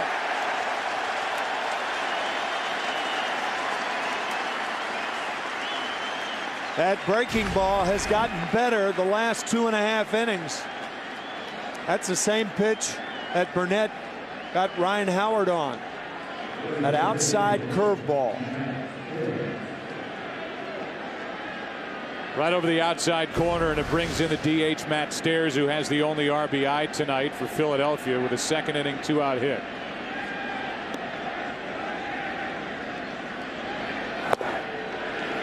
Curveball in for strike 1. Mark Grace talked about it during our Chevy pregame. About A.J. Burnett usually during the course of a start has a 20-pitch portion of it where he'll just lose control of what he's dealing to the plate. That really, for the most part, hasn't happened here tonight. No. And that's one of the reasons why first pitch strikes 22 of the 25 hitters. Man.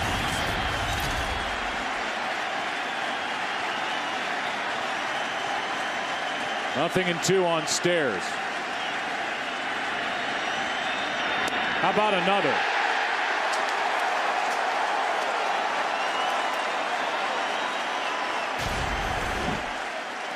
Again, the breaking ball on the outside.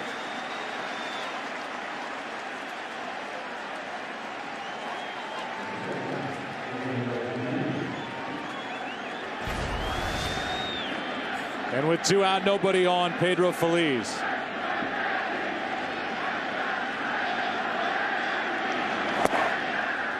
Ball 1 low. 2-1 Yankees, top of the 7th inning. 2 out, nobody on. Phillies has struck out, fly to right.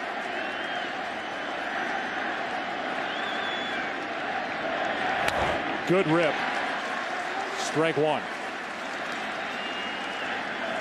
Some guys like the ball down, some like it up. But Pedro Phillies is an inside hitter. He loves the ball on the inside part of the plate. Don't look for Burnett to try to come inside. Strike 2. A.J. Burnett had never made a postseason start prior to 2009. And he has saved his best for World Series game number 2.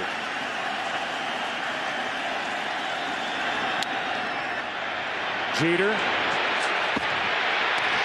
Inning over.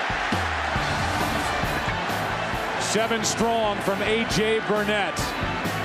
Time to stretch in game 2. Yankees lead it 2-1. Good job on that, Tim. Here is Pedro Martinez back for the bottom of the 7th inning as he approaches 100 pitches on the night.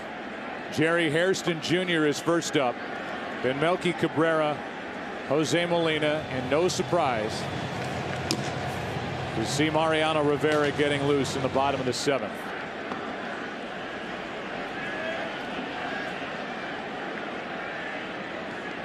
That bridge may be creaky getting to Mariano Rivera in the bullpen, but once you get to him, he usually delivers for New York. And there's a guy who should be thrilled with what he's done here tonight, A.J. Burnett. Yeah, I think you're looking at the bridge to get to Mariano Rivera. Right there, A.J. Burnett. 7 innings of 1-run baseball. And just 4 hits and 9 strikeouts. And maybe most importantly, 2 walks. One of them was intentional. First pitch is strike to Jerry Hairston Jr. His grandfather, Sammy Hairston, was a catcher in the Negro Leagues, had a cup of coffee with the White Sox in 1951. Jerry's dad, Jerry Sr., was an outstanding pinch hitter. Long time with the White Sox in the 70s and 80s, and a teammate of our own Ozzie Guillen, and we're thrilled to have Ozzie with us during this World Series. And for Jerry, his younger brother Scott is an outfielder with the Oakland A's. So it is a baseball family.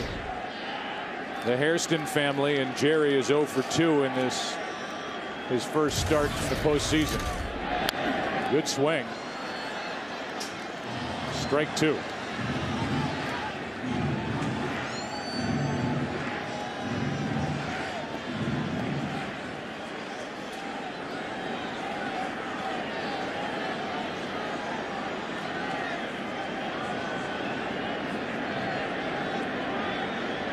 Leading it off, Hairston jammed a bit, fights it off, fouls it.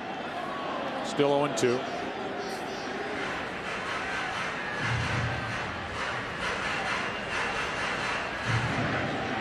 Saw Charlie Manuel go down to the end of the dugout, talk to Pedro Martinez, who told him I'm fine. And here is Pedro now, over 100 pitches. He threw 130 pitches in a start against the Mets, 8 scoreless innings during the regular season. He's at 103 right now as he tries to finish 7 innings.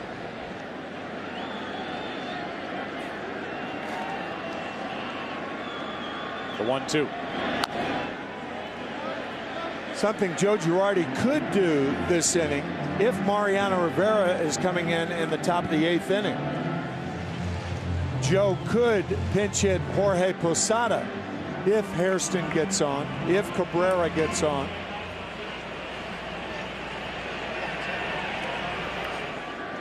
I would say, and I would imagine you would agree, only in that situation. Yeah, right. With 2 out, nobody on, no way. Hairston off the end of the bat into right field. Jerry Hairston Jr. will hold at first with a leadoff single. And we'll see if that's it for Pedro Martinez or if Melky Cabrera will face him.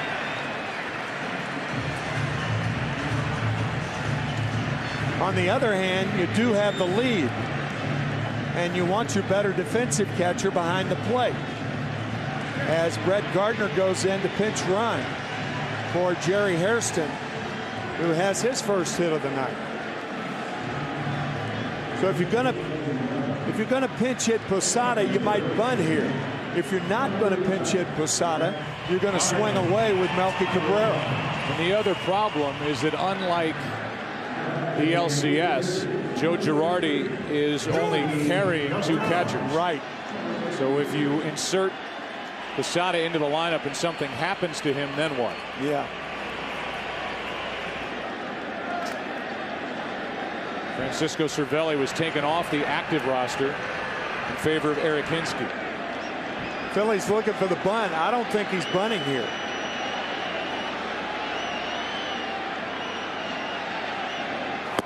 Shows it, pulls back from ball 1 low.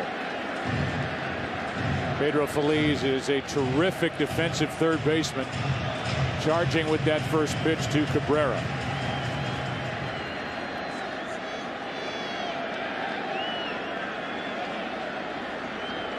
Now, one would think if you're going to bunt in this situation, the only reason you would bunt is to bring up Posada. Otherwise, no bunt.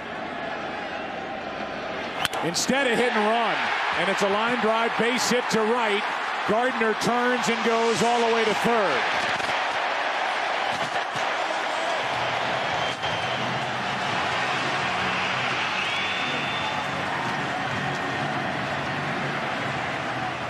And now with runners at the corners and nobody out, Molina goes back into the dugout on a hit and run single to right by Melky Cabrera. And here comes Posada. Talk about sending the runner at the right time. This ball plopping in front of Jason Worth. A good arm, but Gardner too fast, and he was taking off. That should be it for Pedro, and this crowd will react when he heads off the diamond. With first and third, nobody out, and Posada coming up to hit for Molina. Charlie Manuel waiting.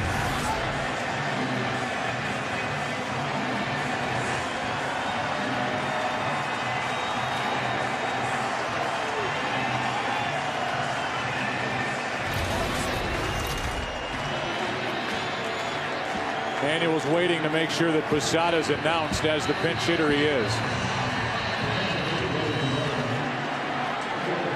I think he'll probably bring in Jay Happ, the left-hander, to swing Posada around to the right side.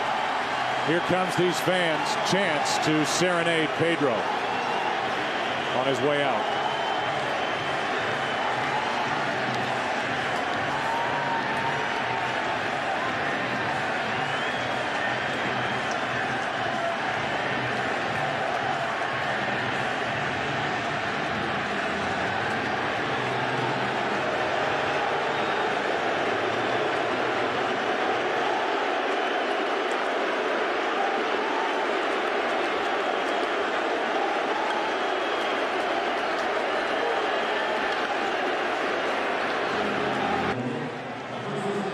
Pedro Martinez goes 6+.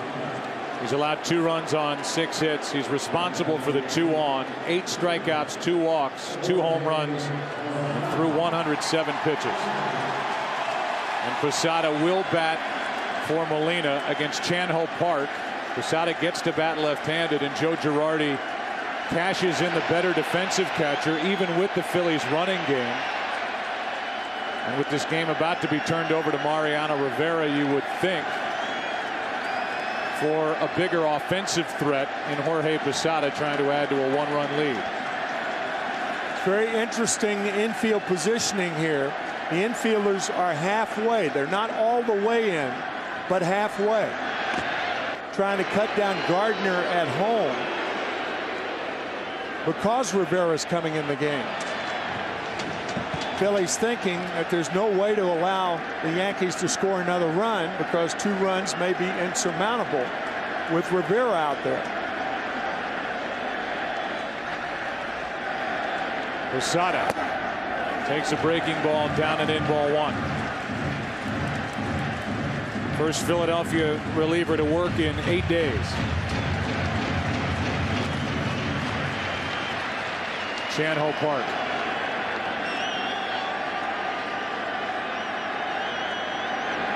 That's foul.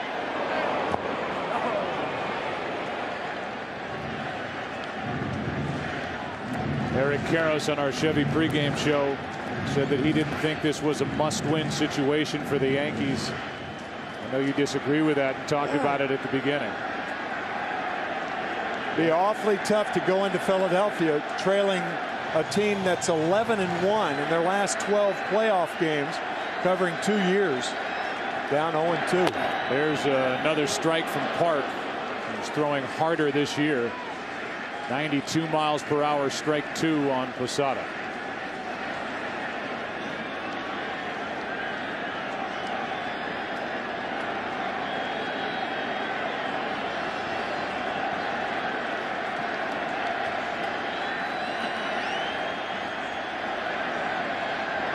And a line drive base hit to center, 3-1 New York.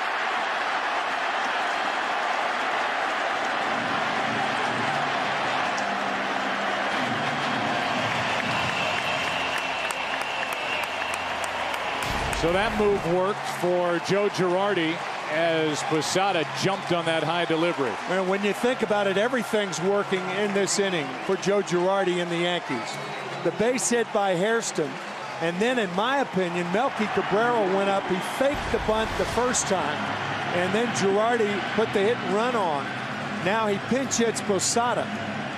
The Yankees not only score another run, but still nobody out. And in situations like this, Derek Jeter takes it upon himself to bunt the guys over. For Joe Girardi, who's had every move dissected and picked apart, has had a good 7th inning offensively. Jeter, that's strike 1. We don't know for sure, but I think Melky Cabrera faked the bunt on the first pitch to get into a situation where he could hit and run. They did it, 1st and 3rd, nobody out, and it set up the inning.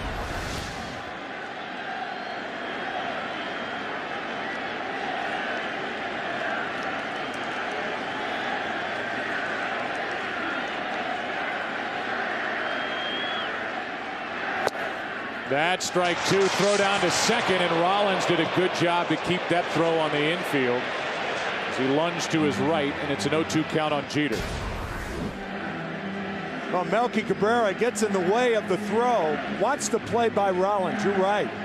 That was a terrific throw. And Ruiz has to throw over Jeter.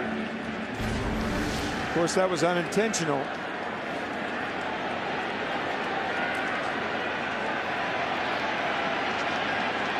Now you take the bunt off. No balls, 2 strikes. No way Jeter's bunting again. Too good a hitter. And he strikes out trying to bunt. Well, I'll tell you, it's not often that you sit in the booth and say that's a bad play by Derek Jeter, but that's a bad play by Derek Jeter. No way do you bunt in that situation. No way. And it's the first time that Jeter has struck out 3 times in one World Series game. And here comes Charlie Manuel. You think Jeter did that on his own as opposed to being told to by Girardi? I think Joe Girardi's thinking that Derek Jeter's too good a hitter to be bunting with 2 strikes. In fact, I can't remember the last time that Derek Jeter tried to sacrifice with 2 strikes. The hitter will be Johnny Damon. Chan-Ho Park is leaving. Runners at 1st and 2nd with 1 out. And Scott Air is coming in.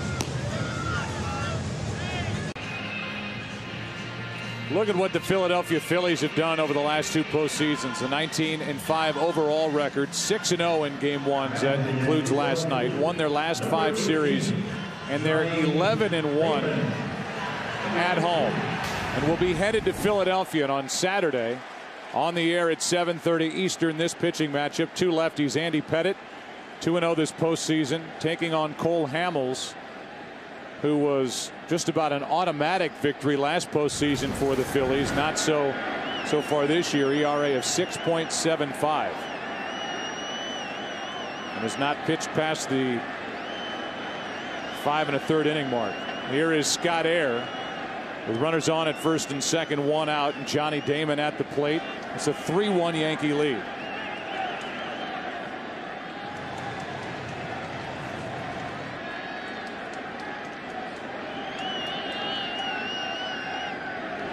And a breaking ball in for strike 1.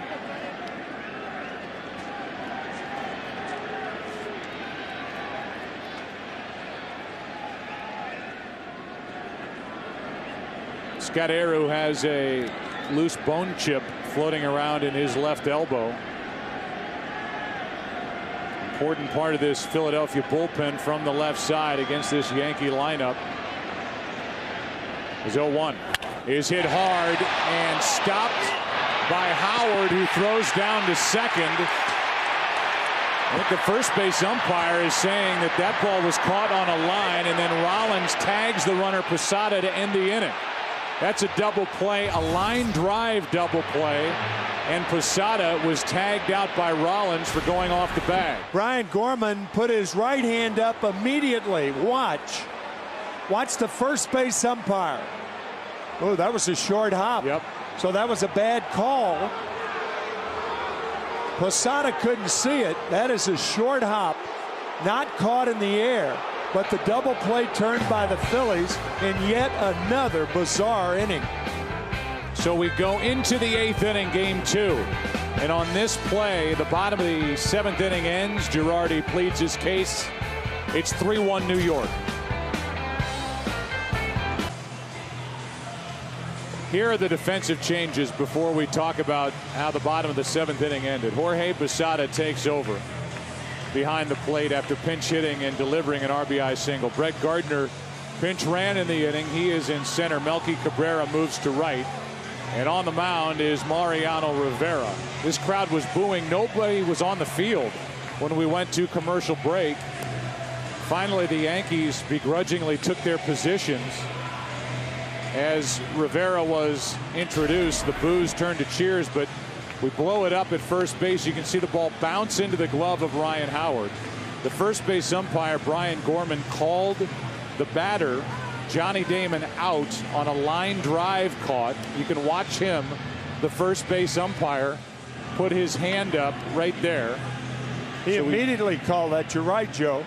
And then the throw down to second once Rollins tags Posada, who thinks he's safe because the throw pulled Rollins off the bag.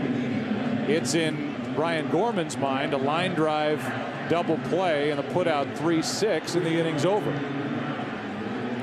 Meanwhile, we're in the top of the 8th inning now, and for Philadelphia, the number 9 hitter Carlos Ruiz will start it off against Rivera.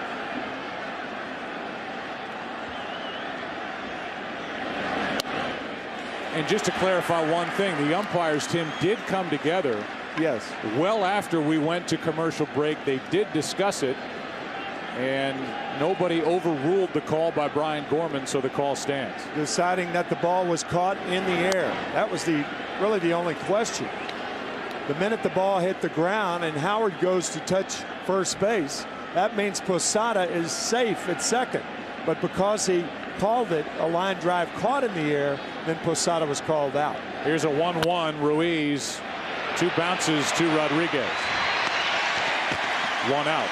Now, as we look at it in regular speed, as we watched it, you couldn't tell. And you can see how fast this is as it scoots into the glove of Ryan Howard. And certainly tough for any umpire behind the infielder to make that call. Yes. We've seen some obvious mistakes. I wouldn't put that one in that category. No, that was not obvious by any means. There was their meeting while we were in commercial break, and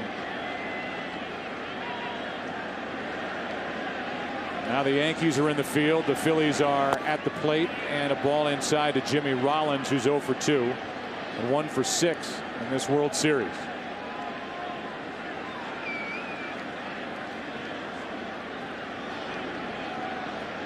Rivera deals, and there's that cutter in on the hands for Mariano Rivera,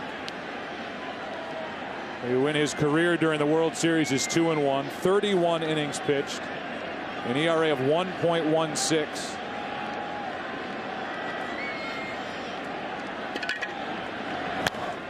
And he is up on the count here. 1 ball, 2 strikes on Jimmy Rollins.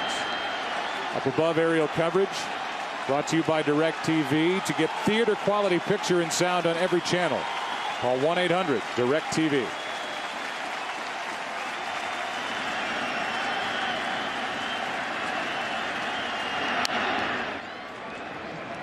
Mariano Rivera, who has 37 career postseason saves, his last one coming Game 6 of the ALCS when he went 2 innings, allowed 1 run on 2 hits against the Angels.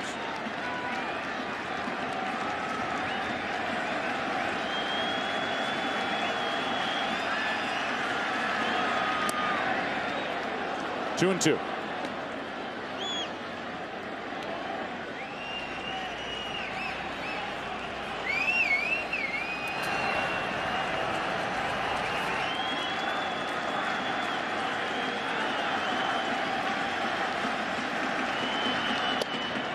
And now 3 and 2.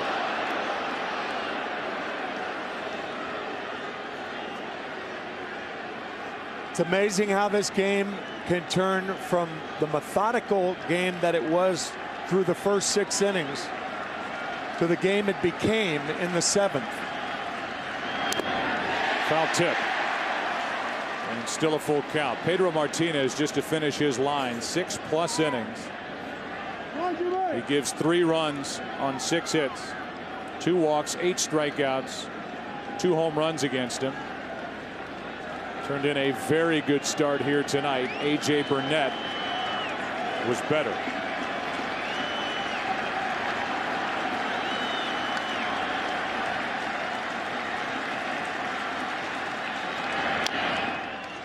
For Burnett, 7 innings, 1 run, 4 hits, just 2 walks, 1 of them intentional, 9 strikeouts.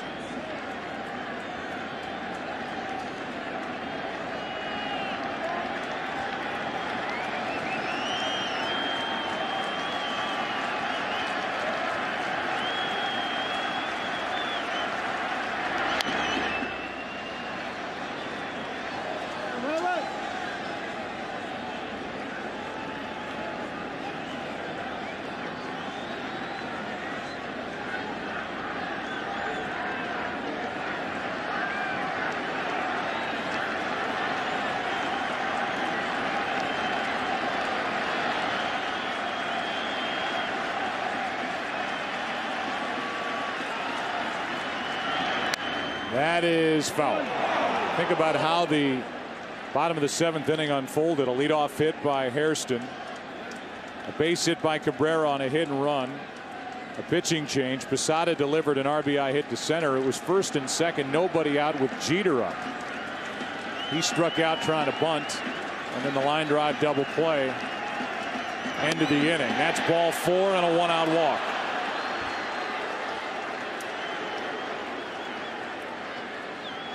Great at bat by Jimmy Rollins to bring the tying run up.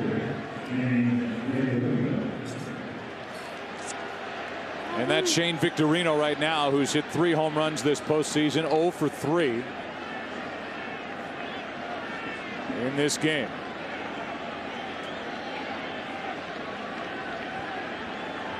Rivera's a remarkable athlete, but he does not have a good move to first base. That is not unlike most short relievers in baseball. Rollins starts and stops as Victorino fouls it. And you're only in the 8th inning, so it's worth. Rollins gets a good jump, taking off, getting into position to score on a hit, close it down to a one-run game with the big bats coming up. Absolutely.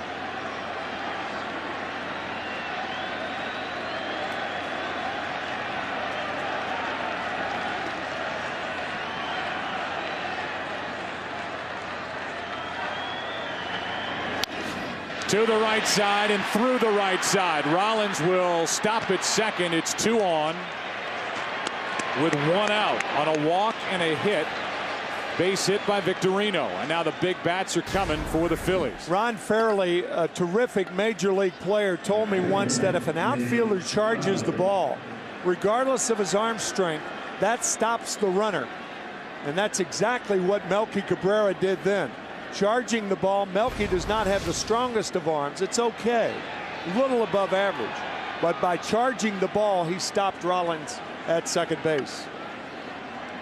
And when you talk about outfield arm strength, the weakest arm that's in the outfield for the Yankees is in left, Johnny Damon. Right. So a base hit the other way by Utley with the speed of Jimmy Rollins. They'll press it all series long against Damon in left. Here's Utley, who's 0 for 2 and homered twice last night.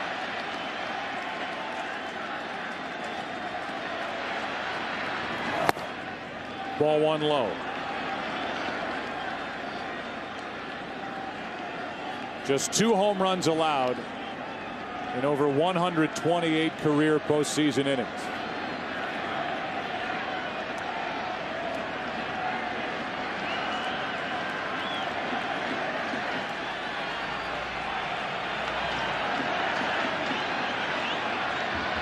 A 1-0. 1 ball, 1 strike.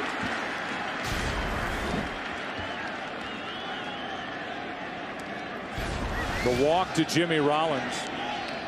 Only the 7th walk by Rivera as he's pitching in his 7th World Series.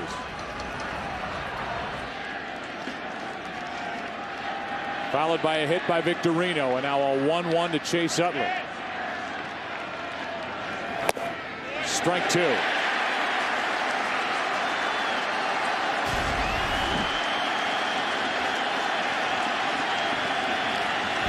Rollins trying to time Rivera at second base. Jeter keeping an eye behind him. And if Rollins tries to run, Victorino will try to run.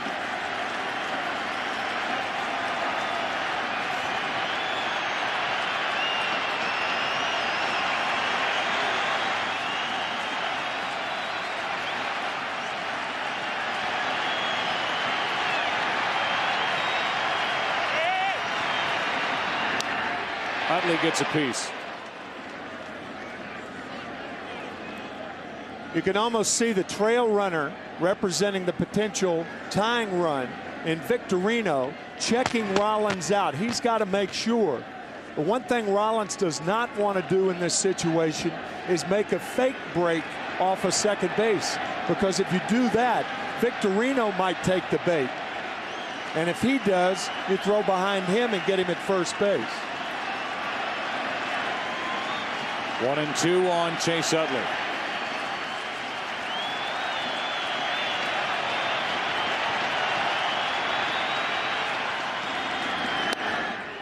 Two and two. The only World Series home run that Mariano Rivera has allowed was in 2000, the Subway Series. Game 2, Jay Payton of the Mets got him. At the plate now is Utley, who has a total of 34 home runs during the regular season and postseason. On deck is Howard, who has 47 total.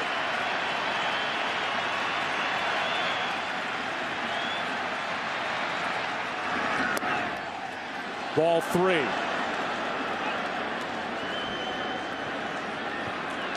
Now, if you're Charlie Manuel, you almost have to send the runners.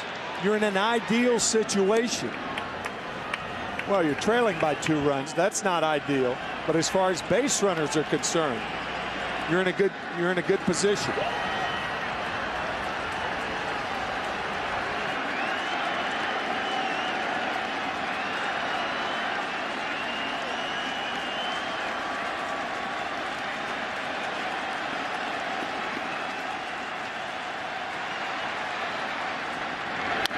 To the right side. Cano out at second, over to first, out, double play. I don't understand why they didn't send the runners in that situation. Well, it just cost them a double play. That's exactly right, and the Yankees get out of it. And it left Ryan Howard standing in the on-deck circle. Well turned by Cano and Jeter, who gave it everything he had. 3-1 New York after 7.5. It's the bottom of the 8th inning, and let's go back to the top and see how it ended. It looked, and it looks on the replay, as if Chase Utley was safe, called out on a 4-6-3 double play. And that's a big call and a big missed call, because as we said going to the commercial, Ryan Howard's the next hitter, and if he bats in that spot, he's got the tying runs on, and he represents the go-ahead run at the plate. And the guy's hit 47 home runs all told in 2009. And the point is, and we made it, if you send the runners, you don't have to worry about the play at first base, because the only play for Cano is to go to first. Now you have runners on at second and third. First base open. They decide whether to walk Howard or not. But you have the potential tying run on at second base. And now Teixeira is drilled by Ryan Madsen. First pitch to Teixeira off his leg. Now that cut fastball right off the right knee of Mark Teixeira. Ouch.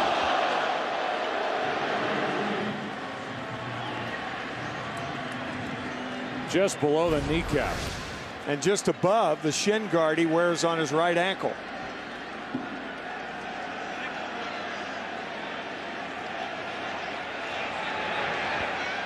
It brings in Alex Rodriguez.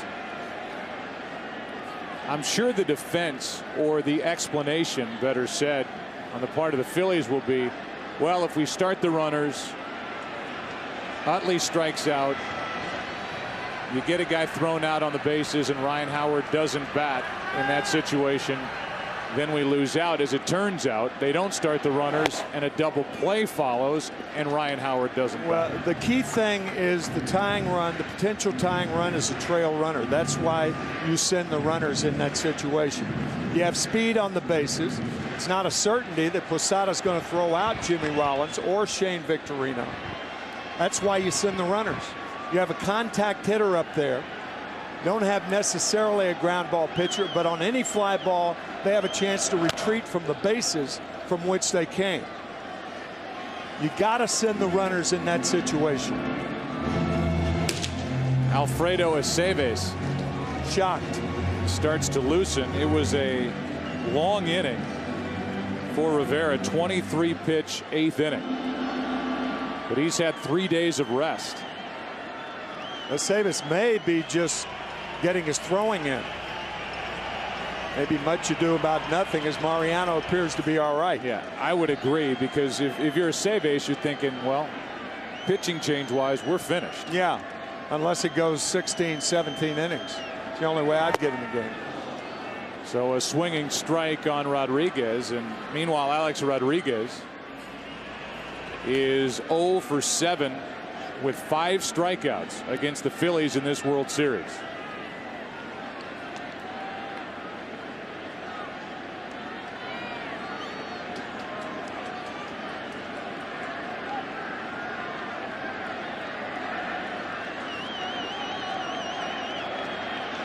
The 1-2 from Madsen.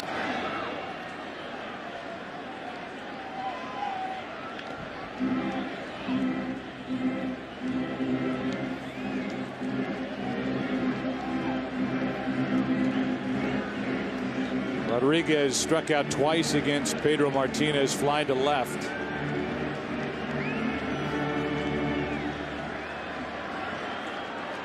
Came into last night's game 1 red hot, hitting .438 in the postseason. And the biggest offensive reason why the Yankees made it to the final round. That strike 3 called. Rodriguez didn't like the call, and that's out number 1. to the 8th.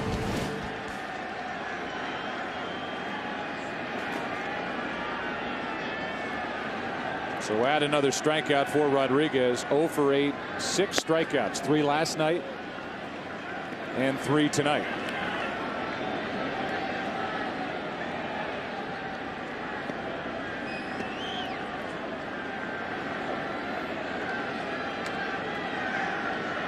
It's a Game 3 starter, Andy Pettitte for New York. Will take on Cole Hamels on Saturday. Matsui has a home run in this game to go with his single and his walk. His home run against Pedro Martinez with 2 out, nobody on after Pedro had struck out Teixeira and Rodriguez.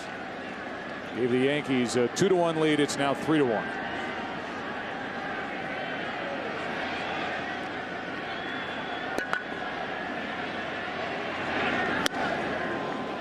Good fastball from Madsen. 2 balls and a strike.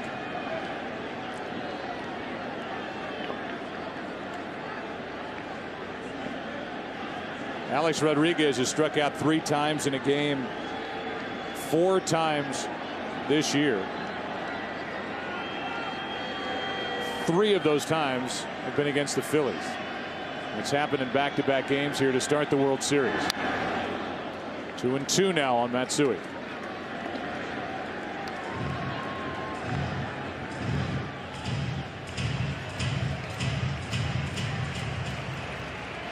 Cano is hitless as well in this series. He's on deck.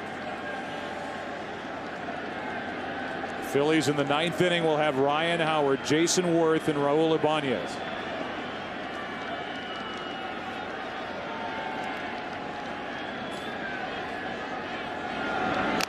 And a strikeout of Matsui follows the strikeout of Rodriguez. So with 2 out and a runner at first, that's Teixeira, who was drilled on the right knee to start the inning. Here's Cano.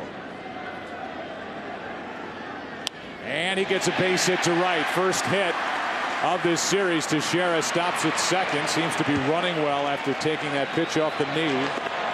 And it's 2 on with 2 out for Brett Gardner, who took over as a pinch runner last inning. With 2 outs, Teixeira is not a fast runner, and he stops at second. Here comes Rich Doobie, pitching coach. I'm sure remind Ryan Madsen of the scouting report on Brett Gardner. 2 on, 2 out, and Gardner could add to a 2-run Yankee lead. Warner Brothers Pictures Invictus from director Clint Eastwood. Stars Matt Damon and Morgan Freeman. It's in theaters everywhere December 11th.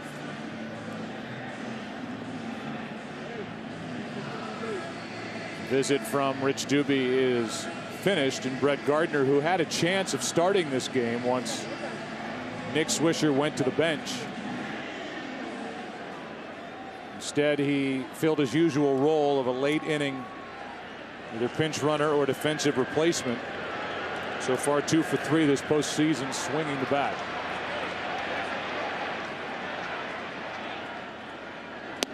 Strike 1 from Madsen. 94 on the radar gun.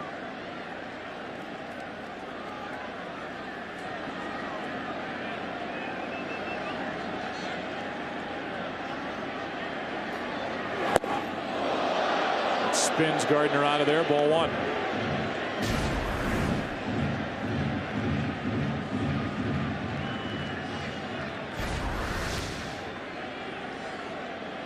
Ryan Madsen featuring fastball, changeup primarily, an occasional curveball, but rarely. On the inside corner, strike 2. Good tailing fastball right on the corner.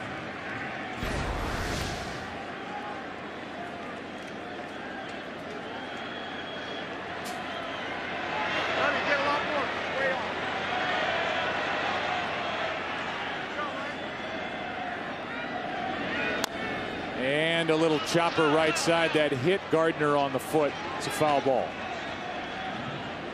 So the runners return to first and second, and the count remains 1-2. And let's take a look. Glanced off the top of the right shoe of Brett Gardner.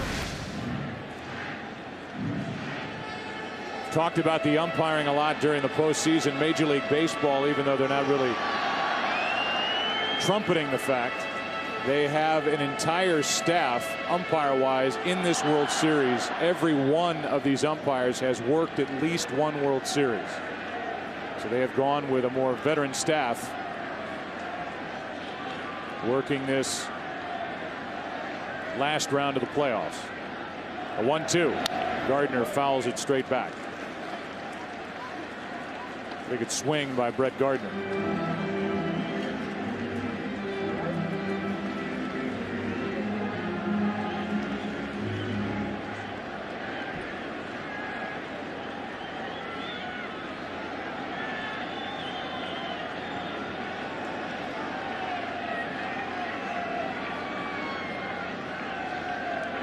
And a strikeout from Ryan Madson on that good Madson changeup. That sends game 2 into the 9th inning. Rivera will deal with Ryan Howard, Jason Worth, Raul Ibanez. 3-1 New York in game 2. Mariano Rivera trying for another 6-out save during the postseason. He threw 23 pitches to get through a long top of the 8th. He leads by 2. He has saved 9 World Series games in 10 tries. His only blown save, 2001 Game 7 in Arizona. Number 2 on the all-time regular season save list. 526, and he has 37 postseason saves, most all-time by miles. And Ryan Howard, after the first pitch, strike 1. Howard has struck out 3 times tonight. That was all against A.J. Burnett, who stands to be the winner. And he'll be able to puff out his chest tonight after this effort. 7 innings, 1 run, 4 hits, 9 strikeouts. And he got the game into the hands of Rivera. Pitch was up. Howard pops it foul, and that will get out of play, strike 2. Brett Myers and Brad Lidge getting loose for Philadelphia here in the 9th. In case.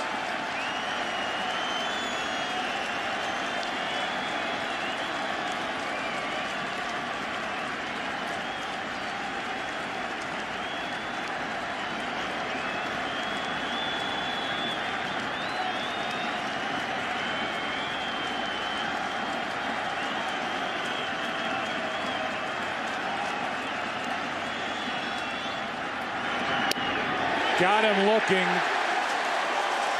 and Howard strikes out for the 4th time tonight.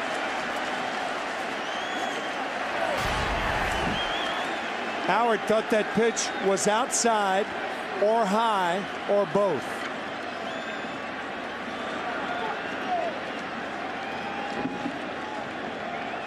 Our unofficial look at it on Fox Tracks and even live, it looked like it went around the plate. Yep.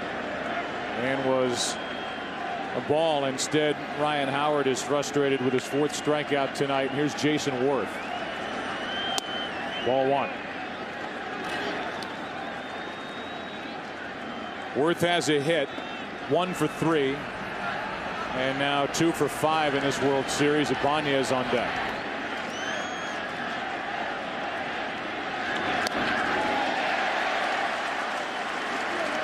One ball, 1 strike.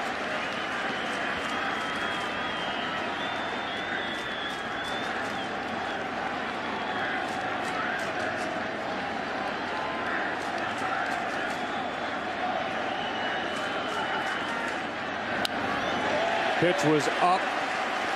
Worth almost came out of his shoes, but it's strike 2.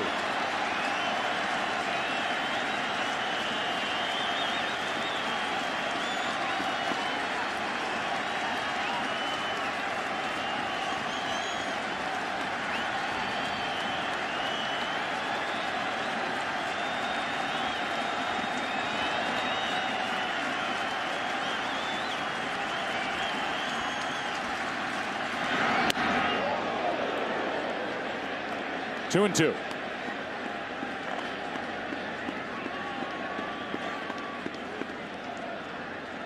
Rivera, who turns 40 at the end of November.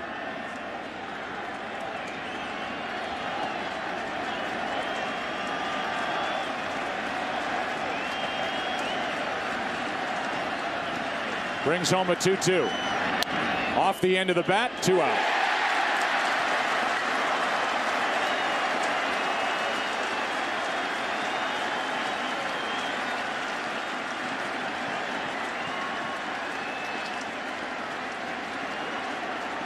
And now Raul Ibanez, who is 2 for 19 in his career, will try and extend this game, or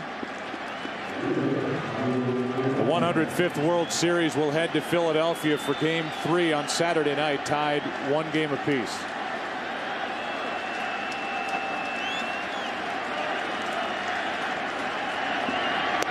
Strike 1.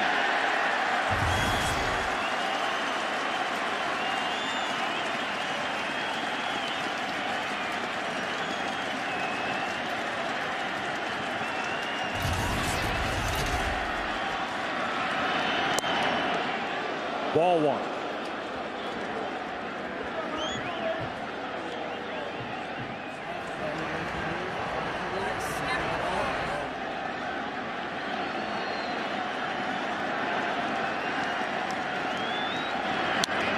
That's into left center field. That ball is not caught. Takes 2 hops, now 3-4 up against the wall, and the Phillies are still alive.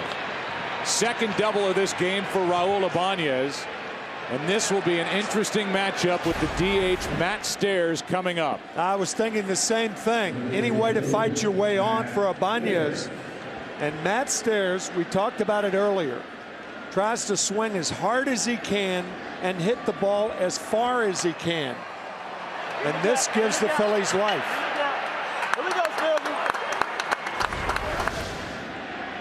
Stairs has the only RBI tonight for Philadelphia. Base hit into left. He's 2 for 15 in his career against Rivera. But when he connects, they go a long way. Tying run at the plate, 2 out. Strike 1.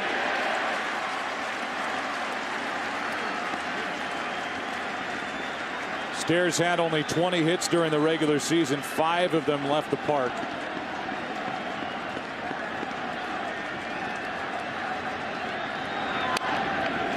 Strike 2.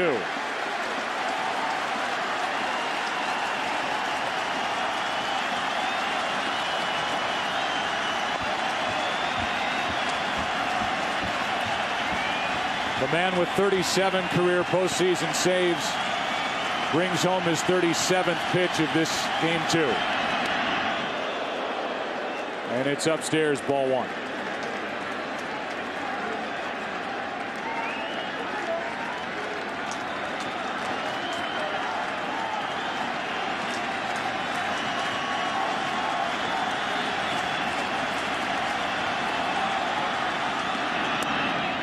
Ball 2. Rivera and Posada trying to crowd Matt Stairs. Every pitch has been in off the plate. Much less of a home run threat on deck in Pedro Feliz, a right-handed batter. Stairs is on this roster to do one thing, and that's hit home runs. Right. Back inside. Game over. Series tied at a game apiece.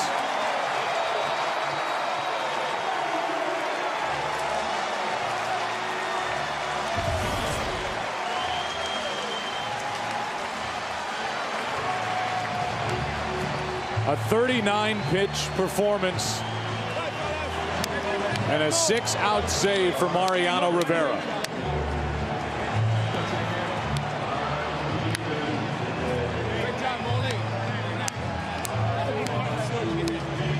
Fourth save of this postseason for Mariano Rivera, and the win for A.J. Burnett, his first career postseason victory. And he deserved it. Our American Express take charge player of the game. The starter for the Yankees, A.J. Burnett. Great movement, a ton of first pitch strikes, a nasty breaking ball. 7 innings, 1 run, 4 hits, 9 strikeouts, 2 walks, and a win.